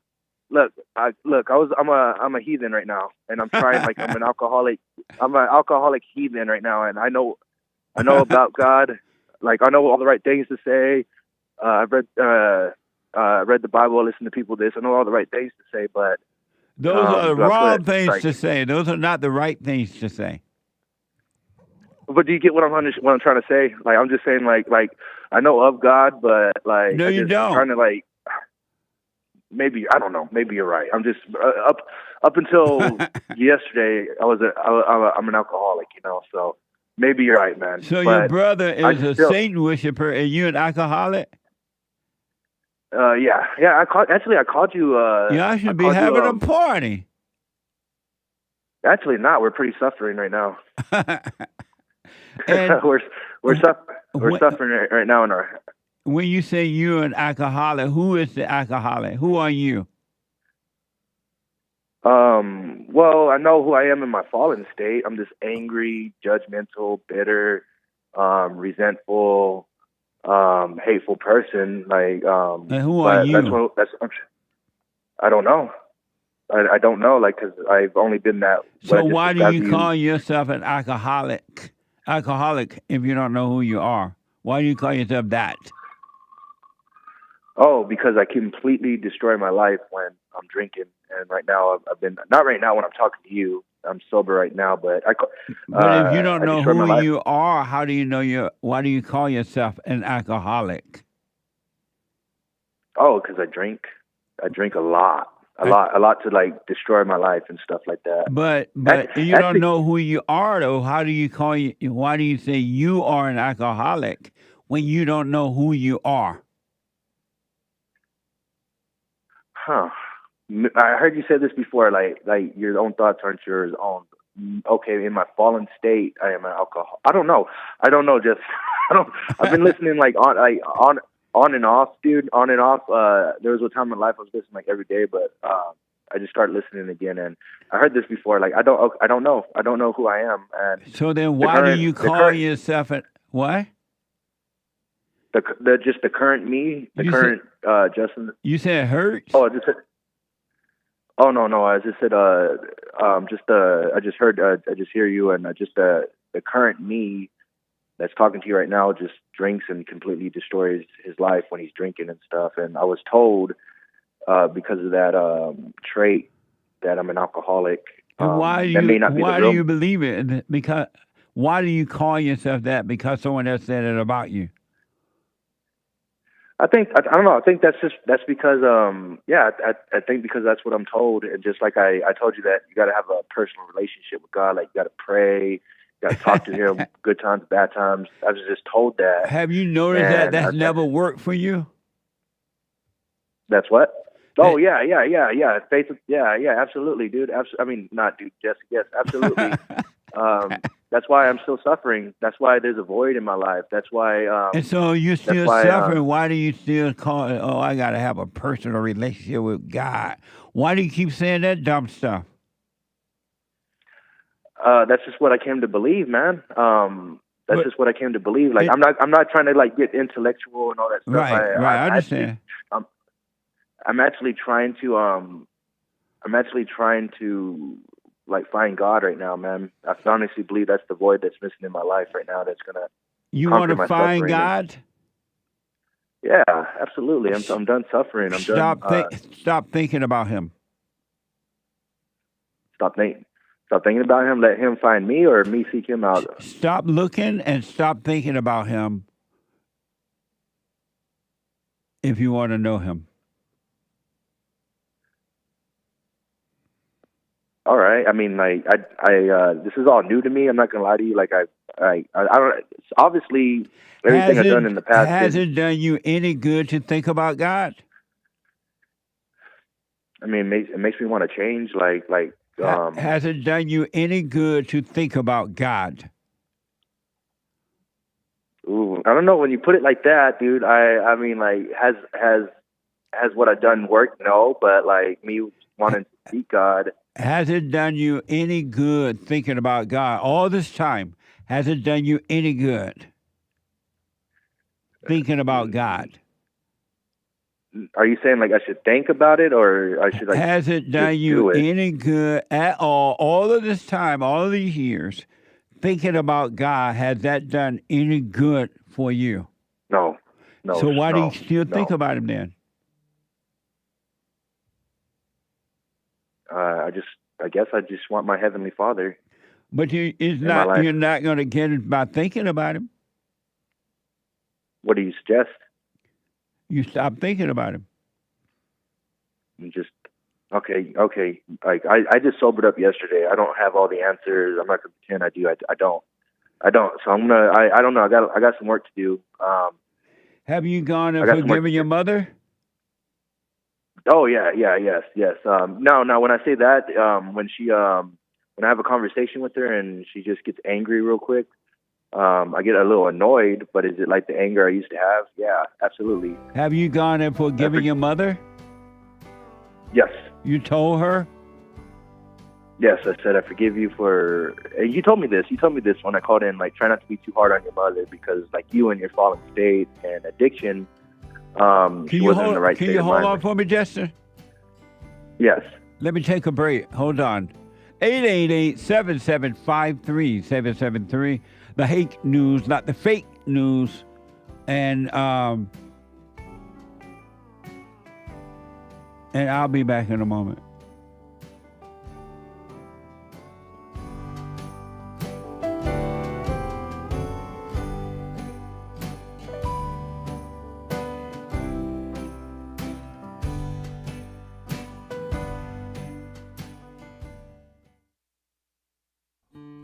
We have a counseling service, and I have to admit, thanks to God, it is the best counseling service on this side of heaven.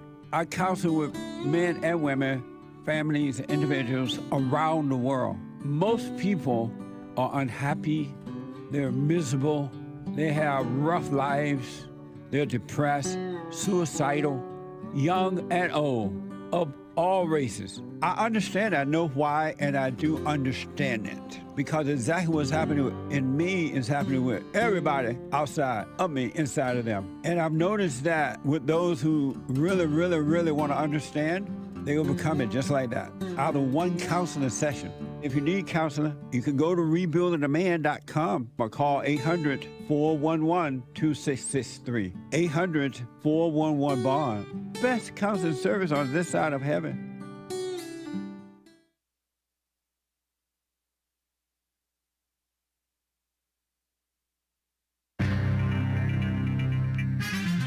A whole lot of mess going on in the world. This is the end of hour 2 already of the Jesse Lee Peterson Show. It is Country and Western Tuesday, December 17th, 2024 AD. Hang tight, callers. There is one line open. You can call in right now during Hake News, not fake news. And JLP will be right back to your calls. We'll also get to the Super Chats and perhaps some more great stories. After the JLP show, thehakereport.com, and then Joel Friday TV. Make sure you catch yesterday's Punchy TV episode. That was cool. And then at 4 p.m., roughly, American Anchor Baby. Nice. And by the way, Women's Forum is on Thursday, 2 days from now. 2 evenings from 3 evenings, I don't know. On Thursday night, 7 p.m. at Bond in Los Angeles, rebuildingtheman.com/events. Women's Forum at third Thursday of the month. Men's Forum first Thursday of the month. Last Women's Forum of the year. Very cool. The Trump transition, there's polio vax hype. There's this dumb Judge Merchan trying to meddle. TikTok ban, never fear. Trump will be here. And they're talking about a 4-day, not just work week, but 4-day school week, giving the kids Mondays off so they can get even lazier and even dumber. Shout out. China wants tourists visa-free. You can stay longer in China without needing a visa. And a terrible earthquake hits Vanuatu, I think is how it's pronounced. And Oceania Island, whatever Oceania is way off the coast, east of Australia and ways north of New Zealand. Crushed cars and stuff. What a mess. So watch out. Watch out. Trump's in wide-ranging remarks Monday. Trump, President-elect Donald J. Trump, according to CNN, downplayed concerns that his administration would revoke the polio vaccines authorization, suggesting he could pardon, by the way, New York City Mayor Eric Adams, too, and said he will press Ukraine and Russia to end the war. That would be nice. Trump described himself as a big believer in the polio vaccine, by the way, and said Americans won't lose it amid concerns that his pick, RFK Jr., could lead the Department of Health and Human Services to seek to revoke its approval. Also Monday, so-called Judge Juan Merchan ruled Trump does not have presidential immunity protections in the New York so-called hush money case, which was really extortion, I think, something like that. Trump's transition spokesman called Juan Merchan's decision a direct violation of the Supreme Court's decision on immunity and other long-standing jurisprudence. Don't worry about a TikTok ban. Trump met with the TikTok CEO, as well as many other major big tech CEOs over the past several days. Shou Chu at his Mar-a-Lago club/home on Monday, hours after the president-elect suggested he might reverse course on the impending ban on the social media app TikTok in the United States. I have a warm spot in my heart for TikTok because I won youth by 34 points. And there are those who say TikTok has something to do with it, Trump said on Monday. Very nice. Shout out to TikTok. Trump lost 18 to 29-year-olds to Vice President cackling Kamala Harris by only 11 points. So those young, dumb suckers are not as young and dumb and suckerish as they could have been thanks to TikTok and the truth. Nice. Nevertheless, the platform could be banned in the United States January 19th unless they can convince the Chinese parent company ByteDance to sell it to a new non-Chinese owner. Attorneys for TikTok asking the Supreme Court to block the ban, at least temporarily. What a mess. What was I going to tell you? Oh, yeah, speaking of China, they've tripled the amount of time that visitors can spend in the country without a visa. In yet another move to entice more foreign tourists. So get yourself over to China, why don't you? And have fun. Nice. More rural school districts in the United States are moving to a 4-day week to attract and retain teachers amid funding challenges and a national teacher shortage. Get students Monday off. That's nice. I'm James Hake. Now back to JLP, Hour 3.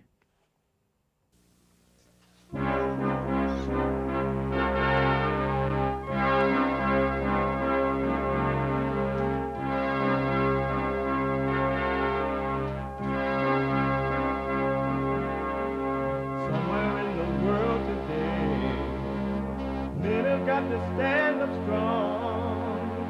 Ain't the truth about themselves to understand what went wrong. I know we can find a way. I know we can find a way. I know we can find a way to stand up, stand up, stand up.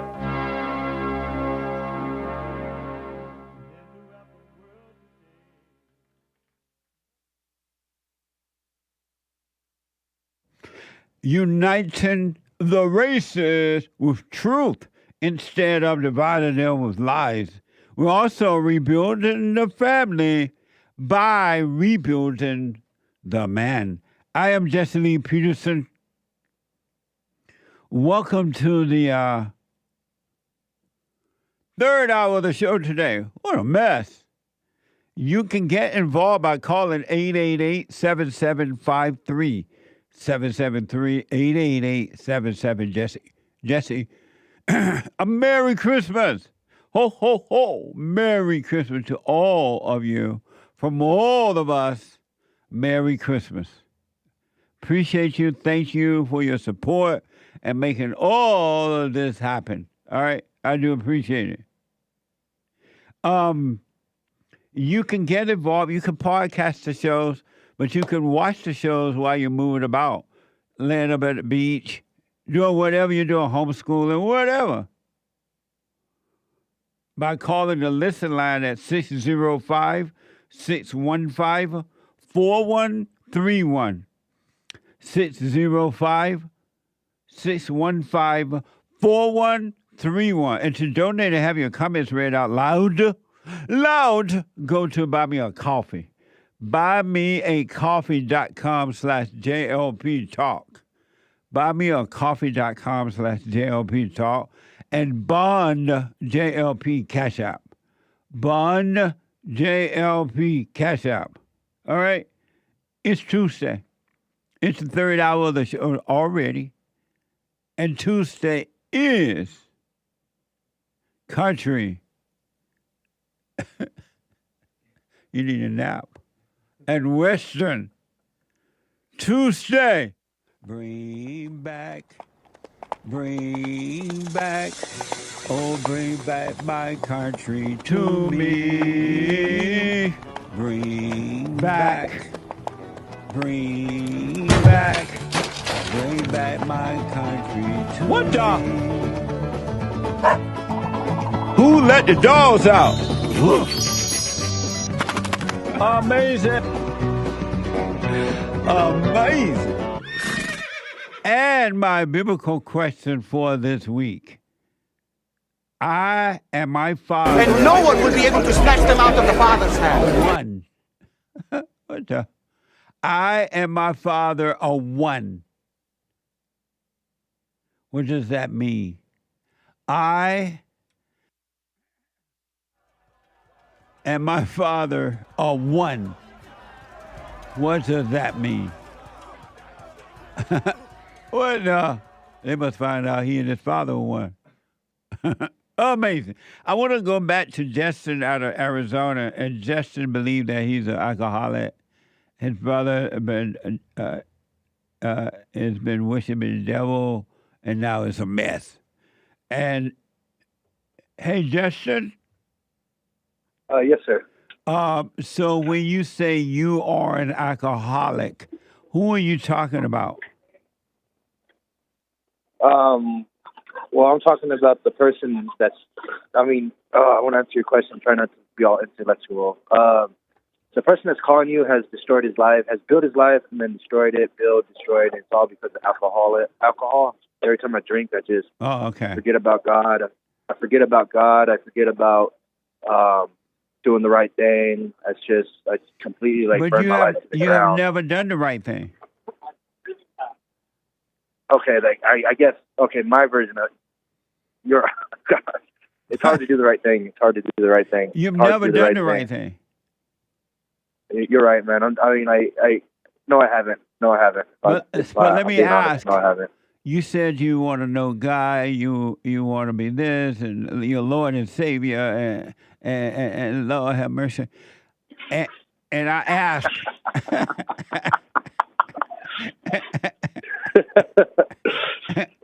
and you said you want to know God. So I asked before the break, did you want to know God? You said yes, right? Yes. And so But I said, if you want to know Him, stop thinking about Him. And you say, like, I say, the reason why I was just thinking about this when you're on break, I was like, I heard this a lot. Like, God would tell you if when you pass away, like, depart from me, for I never knew thee. So, like, you're not supposed to, like, are you supposed to get to know Him throughout your life? To have so He knows you? Because I hear that a lot in Catholic and Christianity, like, depart from me, I never knew thee. So that's why I said, like, have a relationship with Him. So He's like not just when you're doing good, but when you're doing bad, and just like thank Him throughout the day. That's what I'm being told to do. Maybe I'm wrong. Maybe I was told the wrong thing and stuff like that. But I was just thinking about that. What do you mean by when you're doing good and when you're doing bad? When have you ever done good? Well, no, okay. I'm gonna sit here and say I never did. I've been a selfish, self-seeking person my whole life, and I have a lot of character defects. But I'm asking a question though, as to when have you ever done good in your life? I haven't. Sort of simple. I'm answering the question. And when have you ever done bad? I guess what you're going with this is there's no such thing as good or evil, or I guess by worldly standards I've done some bad. Like when have you ever done bad in your life? There's been some times. There's been some times when I throughout the years. I'm 35. It'd be a lot. It wouldn't be enough time in the show to yes, do sir. That. Yeah. You've never done bad or good. I know I heard you said this before. I know I heard you say this before. That's why I know where you're going. Do you believe it? I don't know what to believe anymore, to be honest with you. I know that I need to get my life together, but I don't know what to believe anymore, because I've been listening to you for a while, and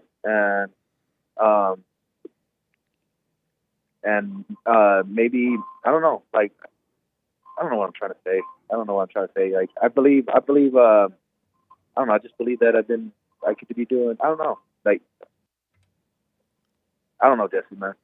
I'm just trying to get my life together and trying to find the Lord. What I don't know how to do that. You want to find God? Did you say absolutely. I'm trying to find the Lord? Yeah. Well, should He find? Yeah. Stop looking. Okay, I'll let Him find me, and that. I don't know. Like, I'm not gonna sit here and say I know it. I know everything, because I don't. Like, I was just like why I said, do you still? Why do you said you've been listening for a minute? Why do you still believe thoughts? I listen because because I like what you guys talk about. No, I said I ask. I said you said you've been listening for a while, so you've heard me talk about thoughts, and I'm asking why do you still believe those thoughts? Because the mind and the enemy, our adversary, is very cunning. It's easier said than done. I'm pretty sure you've been doing it for years, but me, man, it's just like going to the gym, working out. When you work out, not good, but when you work out, you get better and better. I haven't been practicing it. I've been listening, but I haven't been practicing what you've been saying and suggesting. And so, if you haven't been practicing staying present, how will you ever be free from the hell that you are calling yourself? Because you know what, dude. I was just telling my grandma this. I'm a stubborn person. I'm unwilling to submit. So you really don't want to be free, then? You love your misery. I mean, I'm getting tired of it. But I guess the proof is in the pudding, like you say. if I'm unwilling to submit, then I must want to be in my hell that I created for myself. So why do you pretend you want to know God when in reality you love your misery? I guess because I'm like angry at God. I don't feel like I have a right to be angry at God. But Why do you like, say really you're angry? Why are you angry at God? I mean, I will take some accountability, but I guess it was the cards I was dealt, the people I ran through life, how I was treated in life, but I have to take some accountability. So you're mad at God because what reason? Oh, because the cards I was dealt. What cards? I don't want to. I was born without a father. I was born with a earthly father, but he wasn't there. My mom was abusive. I was picked on. Your mother, someone who I looked up as a. Your mother was what? My mother was very abusive. But that's everybody in life. You thought you were I dealt know, a different like, hand than the rest of the world? No, I was just angry about the cards I was dealt. But I thought you forgave. Oh, gosh damn it. Maybe I mean, this sounds so stupid. Maybe I didn't forgive God. I mean, who am I to forgive God? Dude? Like, you know what I mean? It's not that's God's fault that your parents were screwed up. I know, but I'm just so like angry. I did forgive my mom, but maybe I have anger at God, and like, who am I to tell God that I forgive you? And why are you angry at God? Maybe your parents' fault that you were born into hell. They were no good. It wasn't only that. It was like there was this guy who was him and his family were my babysitters, and our mom moved us out of Texas, and he could have like every day goes by. I think about like what my life could have been if I had like a father figure in my life, some kind of like. That doesn't make any sense. You got to come out of your thoughts. It's hard. It's hard because I'm in my thoughts. I'm in my thoughts every day, and because I wish I you're could, not working on it. You're not working on them. You said you don't even practice being present. Well, today, I mean, actually yesterday, starting yesterday, I was going to start practicing it, like to put a good effort into it. My grandma and anyone who knows me, my AA sponsor tells me like, you can go to the gym for 3 hours, but you can't like do what's good for you, like talk to God, pray to God. And even do what you just told me, like practice not being in your thoughts. And I was thinking about that. They're right. I had to drop my ego and my pride and think about it like this. Justin. Yeah. You're not ready yet. You love your misery. You're playing a game with the devil. Because you already know you got to forgive your parents. You know you got to forgive your father and your mother. You know about practice being present, and that's all to it, and that's where your freedom will come from. It's nothing else. You're not an alcoholic, and yet you let somebody tell you that you are, and you keep identifying with things that you're not. You get all these false identities. You may drink alcohol, but that's not who you are. And you're not working on yourself. You love your misery while pretending that you don't. You love telling grandma and letting grandma tell you, oh, baby, you need to pray. You love telling your sponsor and your phone, oh, let me pray. All you got to do is drop the thoughts, drop the anger, you'll be free. And there's nothing else to do but that. Because everything you believe is a lie and is an illusion. Will you meet me halfway and say that the human, I mean, like, not like the enemy, Satan, our adversary, and myself, the human mind, myself, or at least Justin's mind, is can be kind of like it's stubborn. I mean, like I'm stubborn. And who is stubborn? Who? When you say you, who are you talking about? I don't know. The Justin that here's talking to you. That's your name. Okay, maybe that's my name. You're not your name. You're not what you drink. So who is stubborn? Maybe I'm stubborn, and maybe who? Maybe Satan really. Who's stubborn? I don't know who I am. So why are you saying you're stubborn? Okay, I can be. Who? I mean, I don't know what. Who I don't know can what be to say. stubborn? If there's no you, how can you be stubborn? I guess I'm just going by my own personal experience and my own. If I could be honest with myself, like that's a good question. Why don't you just do it? And my brother asked me that. My grandma asked me that.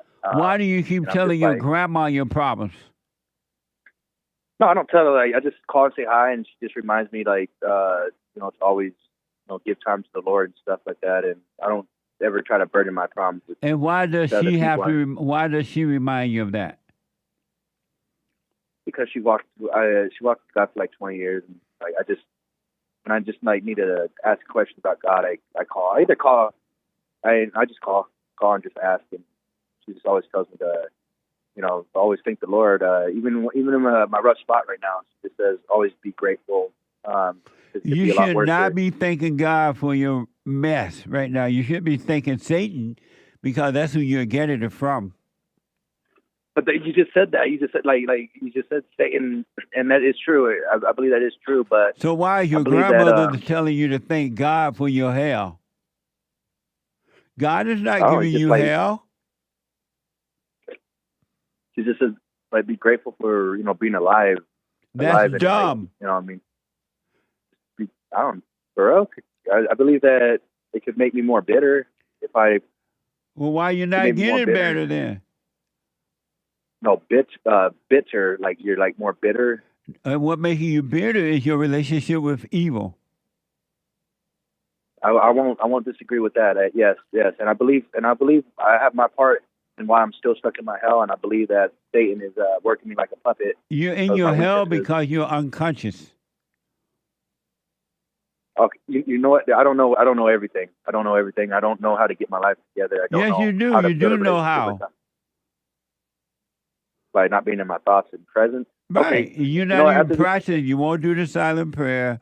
You won't practice saying out of your imagination. The things that will make you free are the things you're refusing to do. And then you say, oh, I don't know how to get my life together. Yes, you do. You just won't do it. Okay, you know what, Jesse? After today, dude. After I hang up, dude. I'm gonna start practicing it because I'm done. I feel like I'm done. I'm throwing in the towel on my suffering, so I'm gonna do it. But I'm gonna try it. I mean, what if I don't? If it doesn't work, then I'm stuck in my own hell. If it does, then I'll be free. So I have nothing. I have a lot to gain and nothing to. If what doesn't work? What people have been suggesting, how can I say something doesn't work when I never even tried? I don't know. I'm gonna try it, Jesse. That's all I'm gonna say. Let me just keep it just that right there. Today, I will 100% try and move every day forward. I'm gonna start trying. What are you gonna do? I'm gonna try to stay present, stay out of my head. I'm gonna pray. Not only do the silent prayer, but pray, and just try to stay present because I do future trip a lot. I do think about the past. Maybe that's why I can't. But that's what the devil is. You're thinking about the past, and in thinking about the past, you can't stay present with God. God is here right. The truth is always right here. Satan is in your illusion of a past and future, because whatever happened, it was then. It's not now. All you have is right now. Whatever happened, it happened back then, and it doesn't exist anymore except in your mind where you and the devil are one. Okay, I'll stop making excuses, man, and I'm actually gonna start. I feel like I'm sick and tired of suffering. I'm gonna actually try it today and every day forward. I'm gonna try, dude. And don't ever, never ever again call yourself an alcoholic.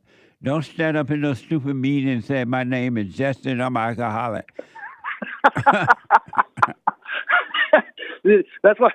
That's why I like listening to your show, because I know you're serious about saving lives, but it's funny. No, okay. Because you're taking on another false identity. That's what you're drinking, but that's not who you are. And when they make you say that's who you are, you're still taking on a false identity. And identities are what God is trying to take away from you. and you listen to the world, and the world is adding identities unto you because you believe them. All right. I'm just still laughing at what you said. I'm standing up in front of the screen. Hey Jesse, like I'm gonna do what you're suggesting, and and you know what? I'm the only one that's gonna suffer if I don't. Okay, do the silent prayer, stay with the prayer, and practice being present rather than in your head about the past or future. It doesn't exist. Okay, I will do that. Let me know how can it you answer goes. my quick question? What? I will. Can you answer my original question? Is there a sin that God would not forgive? No. No. So no. I know I read in the Bible right? once a long time ago that the only sin He will not forgive is the rejection of the Holy Spirit or something like that. But God is not holding anything against you because God knows. You just don't know it. But God knows, except for having anger in your heart, God knows you have never sinned. You've never done anything wrong. You're not doing anything wrong. You just think you are because you've identified with the lie, with Satan in your imagination. No, you're right, Jesse. Thank you, man. All right. Can I like your intro. I know we could find a way. Yes. I really do like that. I really do like that song right there, and stand up. I like to listen to some of your. But just have a good day, Jesse. God bless. Thank you for allowing me to call and talk to you, man. I call in every now and then. Okay. And I enjoy talking to you, man. You have a good day. Merry Christmas to you and your crew. Right on. Merry Christmas, buddy. Thank you. Thank you, man. All right. 888-7753-773. I want to ask Hake and the Anchor Babe a quick question about this story. And I want to know what you all think about this. Then I get back to your calls here. This is from ABC. What do you think about this story? This is interesting. Very interesting. Just listen up. Very interesting. This is from ABC 7. The police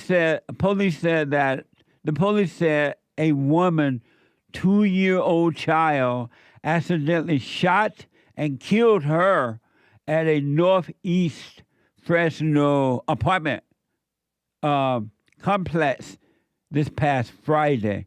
Watch this from ABC 7. Well, Delia, that mother has been identified as Jasenia Mina. Her family tells me she was a beautiful soul who touched the lives of everyone around her.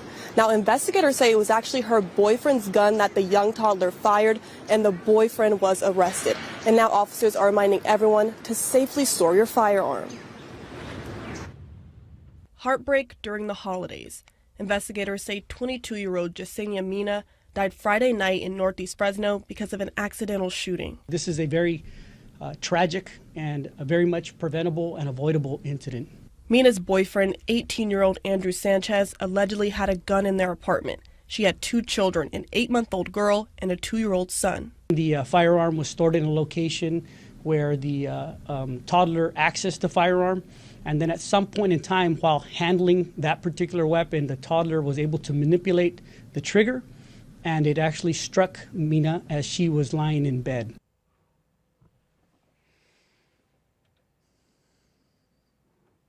And here's a statement from the woman's sister and thoughts from a so-called legal analyst from ABC 7.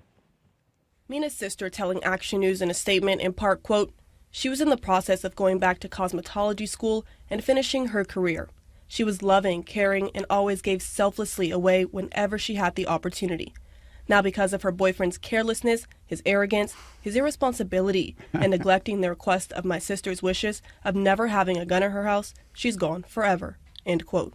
Police say Sanchez was arrested for negligent storage of a firearm and felony child endangerment, but he has since spelled out, adding he has no criminal history. I can't imagine this case being a misdemeanor. I would see felony charges in this particular case. If that's the case, and if he's convicted, it's 2, 4, or 6 years in state prison. ABC 30 legal analyst Tony Capozzi says prosecutors will have to sort through a variety of evidence. And if it was a young boy, check for gunshot residue on his hands. So there's a lot of things that need to be investigated and put aside before they actually file the charges, which they think are the negligent handling of the firearm. Amazing. What do you think about that? Can you imagine being 2 years old and you find out later in life you killed your own mama? Talk about throwing mama from the train. What do you think about that? That's wild. What a crazy story. When I first read this story in your packet this morning, I was like, they're going to use this to go after the guns. And sure enough, that's what they're doing. Of course. They're going after the guy and I don't even know if the guy was home. And I don't know whether the girlfriend, older girlfriend, by the way, with kids, knew that the gun was there. She was older than the boyfriend? She's 22. He was 18. Oh, my God. So that's, it's a big mess. Especially if the boyfriend wasn't home, I don't see how you can charge him. But, I mean. Yeah, that's a good point. They didn't say if you were home or not, but. The government wants to, meddle in how you store your guns. And I get it because you should be responsible. But you don't need the government to tell you that. Right. I grew up with guns. We never had the government, and we left them right at the door. That's the family's loss. It's my house, and I live here. And then the sister of the sister of this gal who got herself killed or whatever, blaming the boyfriend, calling him selfish, arrogant, and all that. And she made the sister sound so lovely. I know. She was just, I'm like, well, hell, maybe she's in heaven there now. Right. And she was that loving and giving and touched everybody. And then she must have had good taste. Touched me in the morning. She would have had good taste in men. And then just walk away. I was just about to say. Yeah, right, that's a good point. Yeah. You beat me to it. Sorry, Nick, go ahead. No, you're good. You said it. You said it and said it. No, but I don't think they don't strike me as your, how do I put it, Second Amendment, respecters. They don't strike me as responsible gun owners. They seem like Gen Z Mexicans. Right. But hey, it can happen even to responsible gun owners. Hip Gen Z Mexicans. Right. But she has 2 kids. And he was with a woman with 2 kids. Mm-hmm. What now? And he was 18. Yeah. And she's 20-something. I wonder if she dated him when he was underage. Ooh. That's supposedly a taboo. Free Diddy. Indeed. Of course. I avow. Mm-hmm. I'm on camera specifically for this moment. Oh, man. That's crazy, though. Yeah. I mean, can you imagine you're 18, 2 years old, and when you become I thought of that too. 15 or 20, you'll be like, where's mama? And they'll be like, you killed her. I don't know if I have any memories from age 2. You will if you killed mama. She was pretty. She's going to cosmetology. She's pretty dead. Whatever. I don't know. How come Black and Mesa always going to cosmetology? I was just about to say. Black and Mesa always going to cosmetology, yeah. Cosmetology school. What is it? Cosmetology? Okay. Yeah. Not cosmos, but cosmetics. Your hair. You're better off just going and getting a job in that. I'm telling you. What a mess. That's crazy. And he could catch... The guy's pushing for her to get... that lawyer guy, whoever that was, pushing for him to get 4 to 6 years in prison. Why don't they just put the gun in jail? It's one of those things where it's like... It's a freak accident. I mean, it was irresponsible. Right, for a 2-year-old. Derek, I'm not going to say that. That's not... You have no idea. You can't say that. What's Derek saying this? He's just making us up in his head. Oh, yeah. I mean, they do have to confirm that it was the 2-year-old. Right. If this story is true, right? Yeah. He said maybe. He wants to get But you can't even say maybe.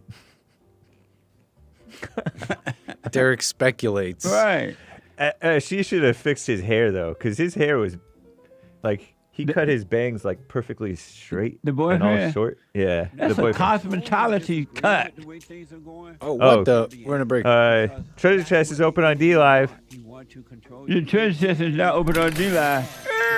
Can you put the boy in jail, the little 2-year-old? Back in a moment. And see your phone calls and super chats. When they want something from the woman, especially sex, they make her feel good or they'll make her angry. And the woman's gonna have to say, you don't want to be angry. You want to speak up. You want to disagree with what's going on. It's wrong, but do not be angry. Then you won't have fear. You won't have doubt. You won't have worries. You'll be able to see, but you got to stay away from anger. That's why you must forgive your mothers and your fathers so that you can overcome the spirit of anger. It's a spirit and it's wicked. Nothing good in anger because it has no love, folks. You need love to defeat evil. And love is not a weakness.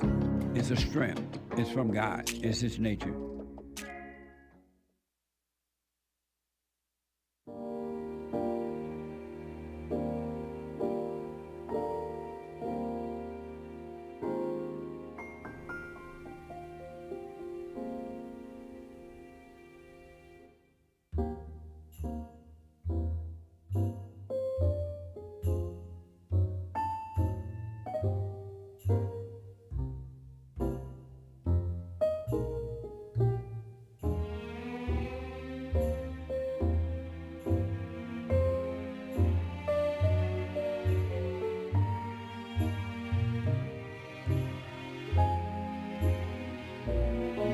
Okay, folks, welcome back. The Hake Report is coming up at the top of this hour. The Hake, Hake report.com. And after the Hake Report, Joel Friday TV. He black. Joel Friday TV at 11 a.m. Pacific time. And at 12 noon, The American Anchor Baby. 4 p.m. I mean at 4 p.m. I'm confused because I don't know when you're going to come on. At 4 p.m., energy everywhere.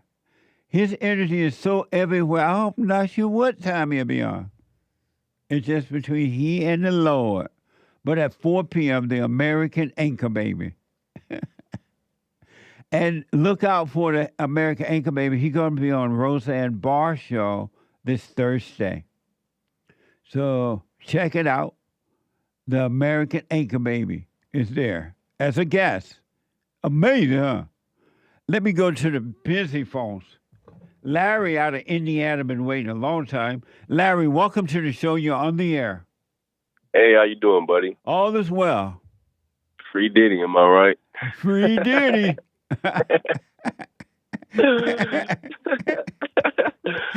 No, buddy, I'm calling. So listen. I'm going to the jailhouse to visit Diddy, and I'm going to take some knives with me. I can say free R. Kelly too. My dad was locked up with R. Kelly in Chicago. He said the prison inmates be paying R. Kelly to call their girls and sing to him and whatnot on Valentine's Day. Right on. Nice. Free R. Kelly. Free R. Kelly.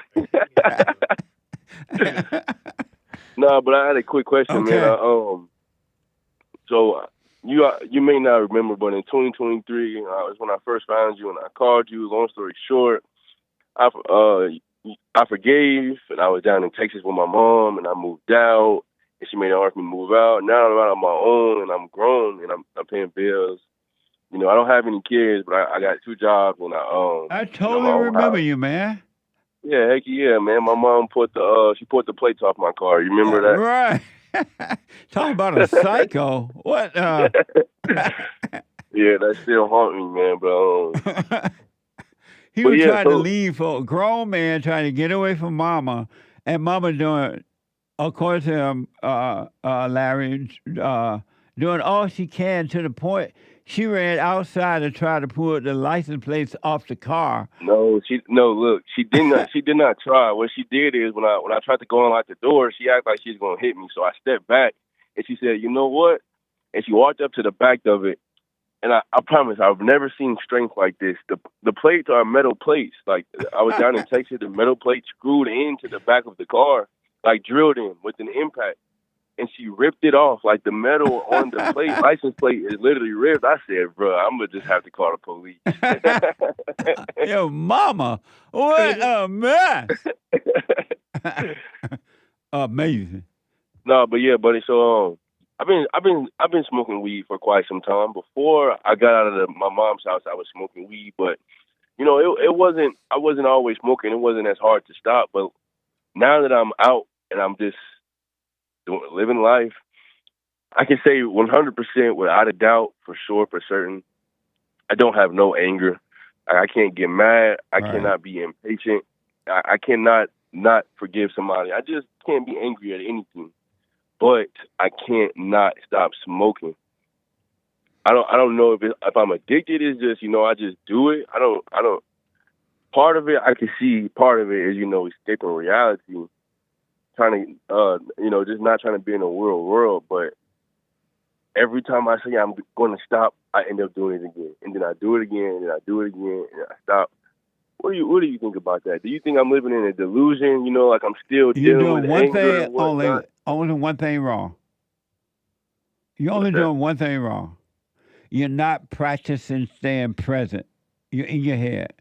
And if you practice staying present, you are less likely to smoke the pot. But if you do, you will be aware of yourself doing it, and the awareness will take the appetite away from you. It's just that you're not practicing staying present. Why don't you practice staying present? Well, what do you mean by practice? What do you mean by practice staying present? Instead of being in your head thinking about the past or the future or what you have or don't have or the pot or anything, why don't you stay present so you don't live in your head, in your imagination?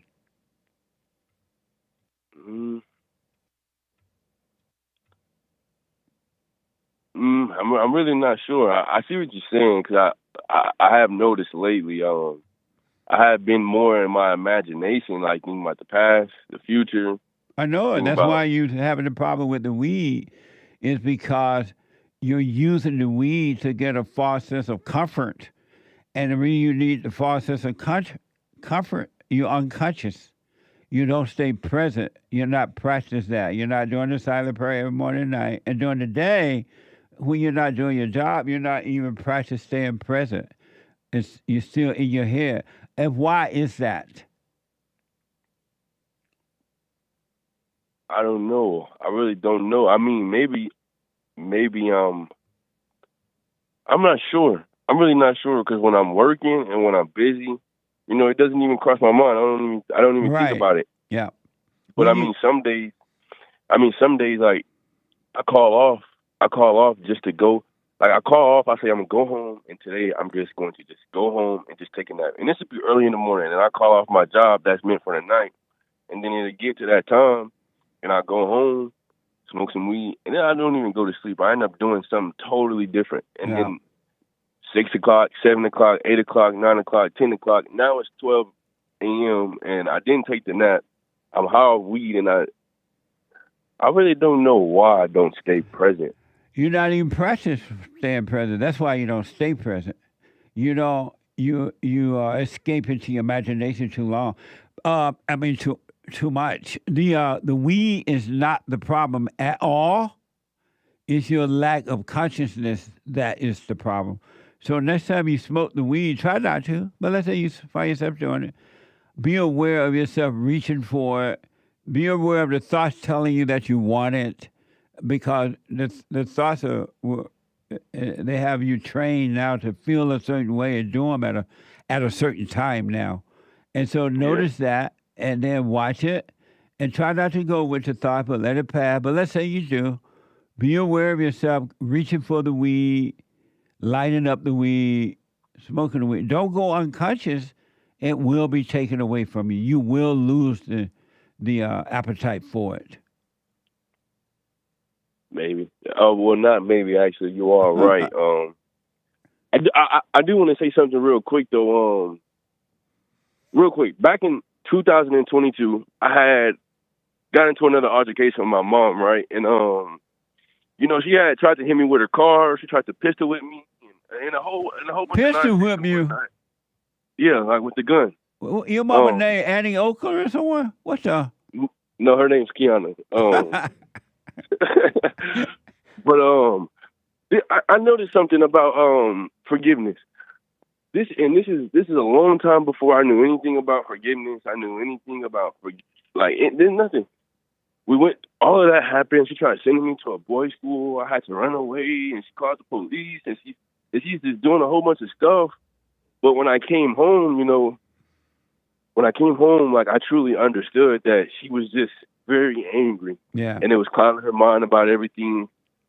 And Jesse, I swear, I was still in high school, and I was finishing out my junior year, and I swear I have not, like, that was the most happy, the most peaceful I've ever been.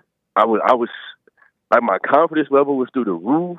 I was working. I was able to work I wasn't even smoking weed. I didn't have the taste for it, the feel for it. But somewhere there along the line, I got angry at her again.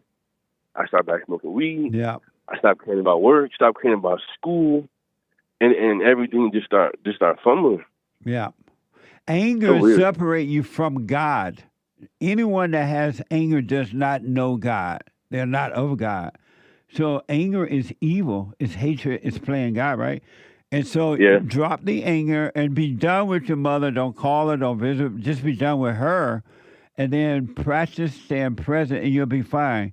And don't condemn yourself at all. Don't judge yourself about the weed at all. About the weed, yeah. I try to stay away from that because I understand it's not me that actually has the craving for it. Right. That's right. And so if you don't, because when you say I have a craving or I am addicted, all you're doing is identify with another false identity because it's not you at all. Yeah. It's not you. Are you doing the silent prayer every morning and night? Yeah, I'm doing it every morning, every night. But this is when I don't do it. When I don't do it is when I smoke.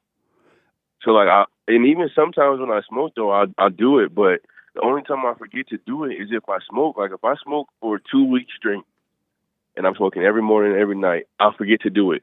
But if I stop smoking for that 2 weeks and I don't smoke for another 2 weeks, like I don't forget.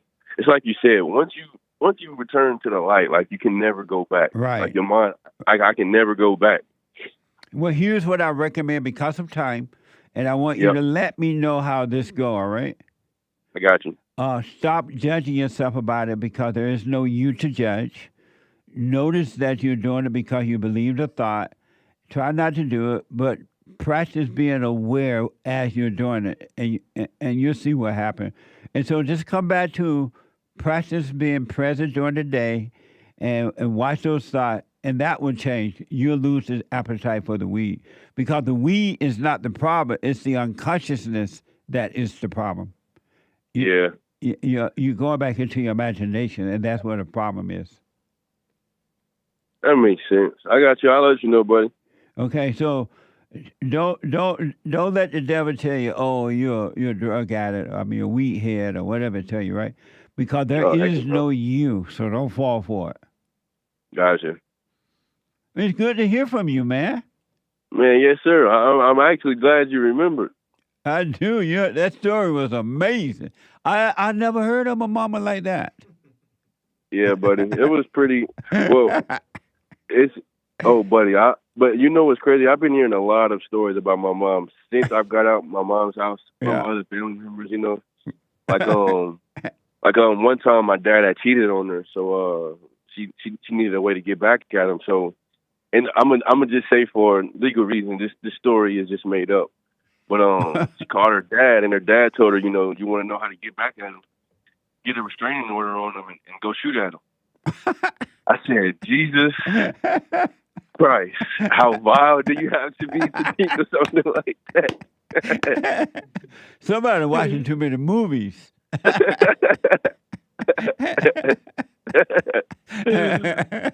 Oh, Jesus. I said, jeez. That's crazy. Her dad allegedly told her to do that. That's crazy. No, yeah, but I mean, yeah, buddy, I got guns now and whatnot because earlier in the year, you know, after all that happened and me and my mom first started back talking, you know, she was threatening to have people come to my house. Wow. There's a whole bunch of nonsense. Why do you even bother talking to her? I don't even know how we got back, but recently I've been talking to her because Thanksgiving was coming, so I was like, you know, I just had to be cool with her up until Thanksgiving because buddy, I had my last year. I was at my girls' Thanksgiving, and they just can't cook, buddy. The macaroni was all watery, and the ham was dry. Jesus. Was she a Mexican or something?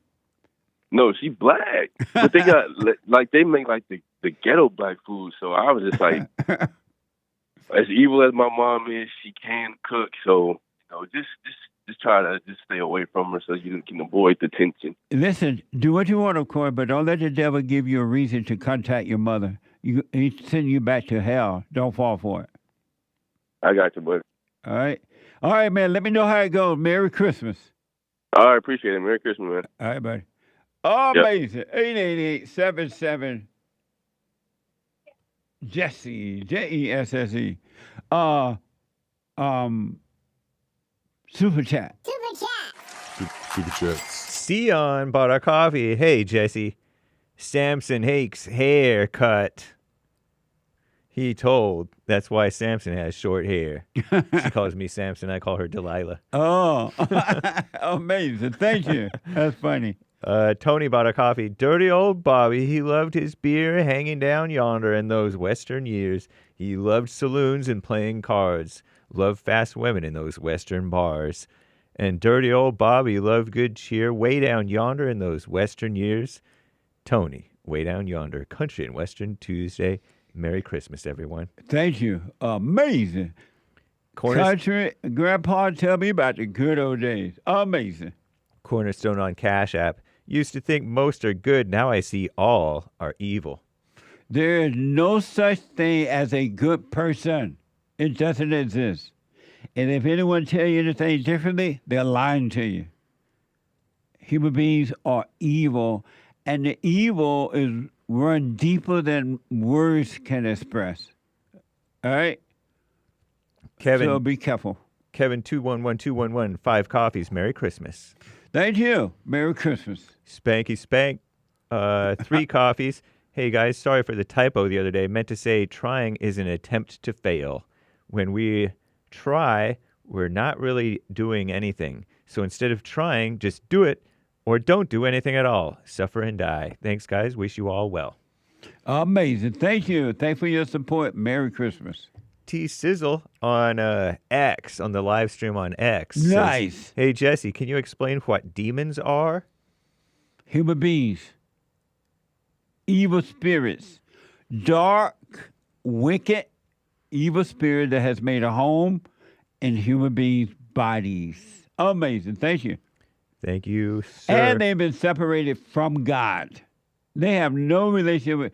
They can even get love from God if they wanted it. Isn't that amazing? Evil spirits. Thank you. Connor from Ireland. Coffee. If a thought of judging someone enters my mind and I let the thoughts pass, is that judgment? Or is it only judgment if I believe into the thoughts? If what now? A thought of judging someone enters my mind and I let the thought pass. Is that judgment? No. Or is it only judgment if I believe into the thought? If you get angry about it, it becomes judgment. If it's just something you see and you let it pass with nothing, you're fine. Don't get angry. Or if you feel good about them. Right. If you feel good or bad, you're judging. Absolutely. Mike Young, Jesse, speaking of Dixieland song, I wish I was a Dixie, away, away, away from Pearl Yoden, away, away. Remember the lyrics from this song? I'd like to hear some funky Dixieland, pretty mama, and come and take me by the hand. Who sings that song? I have no idea. It sounds familiar. It sounds more like a rock song, though. I can't recognize because Hake can't sing. Yeah, and also I don't know the... I can sing. I just don't know. that prompted judgment out of me. No. Failing on the assignment. Well, I know you can dance because I see you at parties dancing. Indeed. Oh, my God. Yep.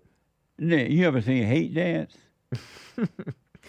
No, but I've heard. Oh, my God. Can dance is kind of a question of opinion. but I have fun. But thank you, Mike. But I like to hear some funky Dixieland, pretty mama, come and take me by the hand. It sounds like a rock song, not a country song. But thank you, Mike Young. Yeah. It sounds familiar. I'm not sure who that is. Maybe somebody can find it. Thank you, Mike. piece in the puzzle on Rumble says, stay present by utilizing your own choice to be grateful. Shrugging emoji. Oh, amazing. Thank you. Nice. Why is as a Gilly? Why is as a Gilly? Pardon my butchering of your name. Bought a coffee like America's funniest videos. Can we get a JLP what the segment? What the? 12025. Segment? Yeah. Segment long, right? Yeah, that's a nice segment idea though. I do. I like that. Yeah. Do what the segment? On January 20th, 2025, I'm getting my MAGA gear ready. It's going to be a smooth ride. Salute, American That's flag. right. That's the inauguration day, I guess. Amazing. Thank you. Shout out to the top contributors on the D Live crew. Games for Rec, Beta Legs, Cactus Eater Bear, Misty, and the rest of the supporters. Thanks as always. And thank you guys. Let me just double check, refresh these pages. I do believe that is all for now. Amazing. Thank you. Amazing. Shout out to the Rumble crew for the support. As always, Urinal Chills, Canadian David, and the rest. Thanks, guys. Right on. You got to know how to rumble. Thank you. Let me go to Colorado and talk to is it Adrian? Huh? ARDENE. My bag. ARDENE, yeah. Turn down the TV. I'm sorry. ARDENE. Yeah, hi. Hi. I'm trying to find a remote to turn down the TV. I'm sorry. Okay, here. Merry Christmas. Merry Christmas, ARDENE. Yeah. Two things I wanted to talk about. Okay. I actually am very surprised. We do agree on something. You brought up last week as far as school systems, curriculums. They are bad. They are in trouble. We are in trouble as a country with what we're teaching our children. Yeah. I totally agree. I actually did years of work at Volunteers of America, which was the foster grandparent program, financed through the government, stipend pay. Whopping $3 an hour. Cool. And we went in and we tutored for socioeconomic schools here in Colorado Springs. I dealt with tutoring children in reading and math. And I did it in the primary grades. And I did this for years until I started losing my eyesight. I'm basically going blind now. Yay. What I found wrong with the schools, it was not the teachers. What I found of the teachers, they tried their hardest with what they had, the tools they had to work with. Now, these are socioeconomic schools to where they don't have a lot of the funding that other school districts have because it's done through property tax, which is not the best way to do things. I paid a lot of years exorbitant property tax. But because of time, you're right in that there are some decent teachers, but most teachers are no good. No, you're wrong. That's where you're wrong. Because what do you mean? Now, with the school that I was at, there's approximately 70 teachers. 65 teachers were good. What? Yes, I guarantee that. I guarantee that. On a stack of Bibles, I guarantee that. As far as... If there was good, why were the kids failing? Okay, because as an example, I went to school. I was one day at school. I've been there like 7 hours every day. Because of time. I know. I got to listen to, and all of us in the classroom got to listen to a child screaming, not hollering, not crying, screaming, because he was unhappy. He did not get his way. That's a parenting skill. There are parents out there that need a lot of training and how to raise their children. They need it. Well, they don't have I agree it, with you about that. The parents problems. are no good either. Are you surprised how the mothers don't love the children anymore? You're wrong. That's wrong. What do you mean? I see it. I saw it. I saw the parents. I saw the moms there loving their children. Mothers don't love children. No, you're wrong. If Maybe in your circumstance. If they love maybe you're children, projecting it. if they love children, why would they put them in schools? Because they have to support a family. They don't want to live on the street. No, they have a husband. Maybe they don't have a husband. Maybe their husband kicked out or ran out on them, possibly. No, you're making them excuses for them. Yeah. No, I see it. I saw it. You have not. Have you ever volunteered in public schools? Have you ever done it? Yes. Really? What grade? That's fascinating. What grade? 1 through 12. 1 through 12. Okay. Which grade did you prefer the best, and why? The first grade, because the kids were easier to teach then. Teach what? Reading, writing, and arithmetic. Okay, first grade. They don't really. We don't. Because of time, I want you to know. I know you're going to say because of time. But I was but there. the mothers don't love their children. If the mothers love their children, you're wrong. they'll be at You're home wrong. with the children.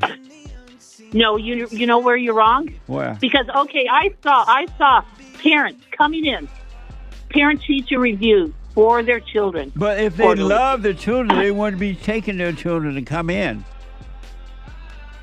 What? If they love their children, they would not be taking them to school at all. If they're able to teach, a lot of people can. I've dealt with children at home schools. There's a lot of them that are not grade level. The parents screwed up. Can you call me tomorrow? We're going to get cut off. Can you call me tomorrow? I'll call you tomorrow, yeah, but you definitely have to reevaluate how you judge the teachers in schools because they're putting their heart into it. They're very good. You're not there, you don't know it. There are some good teachers, but most are no good. No, they're good. If they're there working with your children, trying to teach your children social skills, which should have been taught in the parents. The teachers don't even have social skills. The teachers have social skills. No, they don't have them. They wouldn't be teachers. Listen, call me tomorrow. Call me tomorrow. All right? Have a good day. All Bye. Right, bye. I'm out of time. Well, hey, I'm out of time. The Hake Report is coming now, and then Joy on Friday, TV at 11, and the American Anchor Baby at 4 p.m. Pacific time. To get on the straight and narrow, Justin, a first-time call out of Nashville. Gabe out of Texas. Joe out of Canada. Giovanni out of Maryland. I am out of time. Tomorrow is Manhood Hour already. Merry Christmas, everybody. Get on the straight and narrow. Stay. Go make a donation to Bar and help us. We got work to do. We got a job to do. The Hake Report coming up now, folks. Amazing show. Thank you. Bye.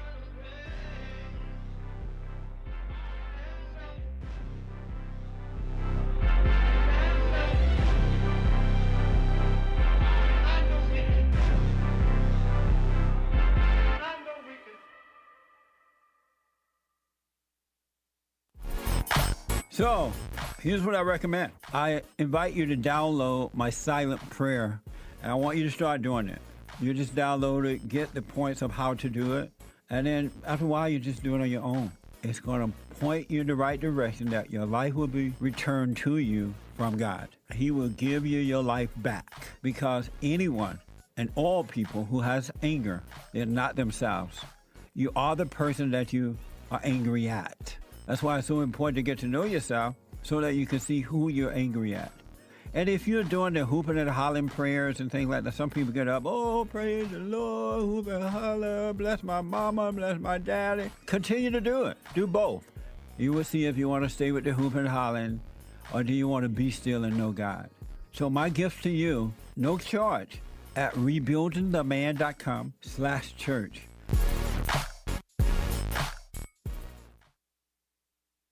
I have books that are amazing. I highly recommend you get them. 7 Guaranteed Steps to Spiritual, Family, and Financial Success Guide. Even if you're not starting a business, but you have a job, or you're on welfare, it can help you if you do. Be doers of the word, all right? From rage to responsibility. From rage. That's what I write about in the first chapter, especially how I overcame. Scam.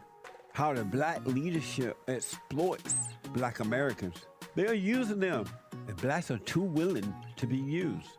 And then my last book, The Antidote, Healing America from the Poison of Hate, Blame, and Victimhood. They are all amazing books, and they are helpful. Go to rebuildingtheman.com if you want an autographed copy, or call 800-411-2663.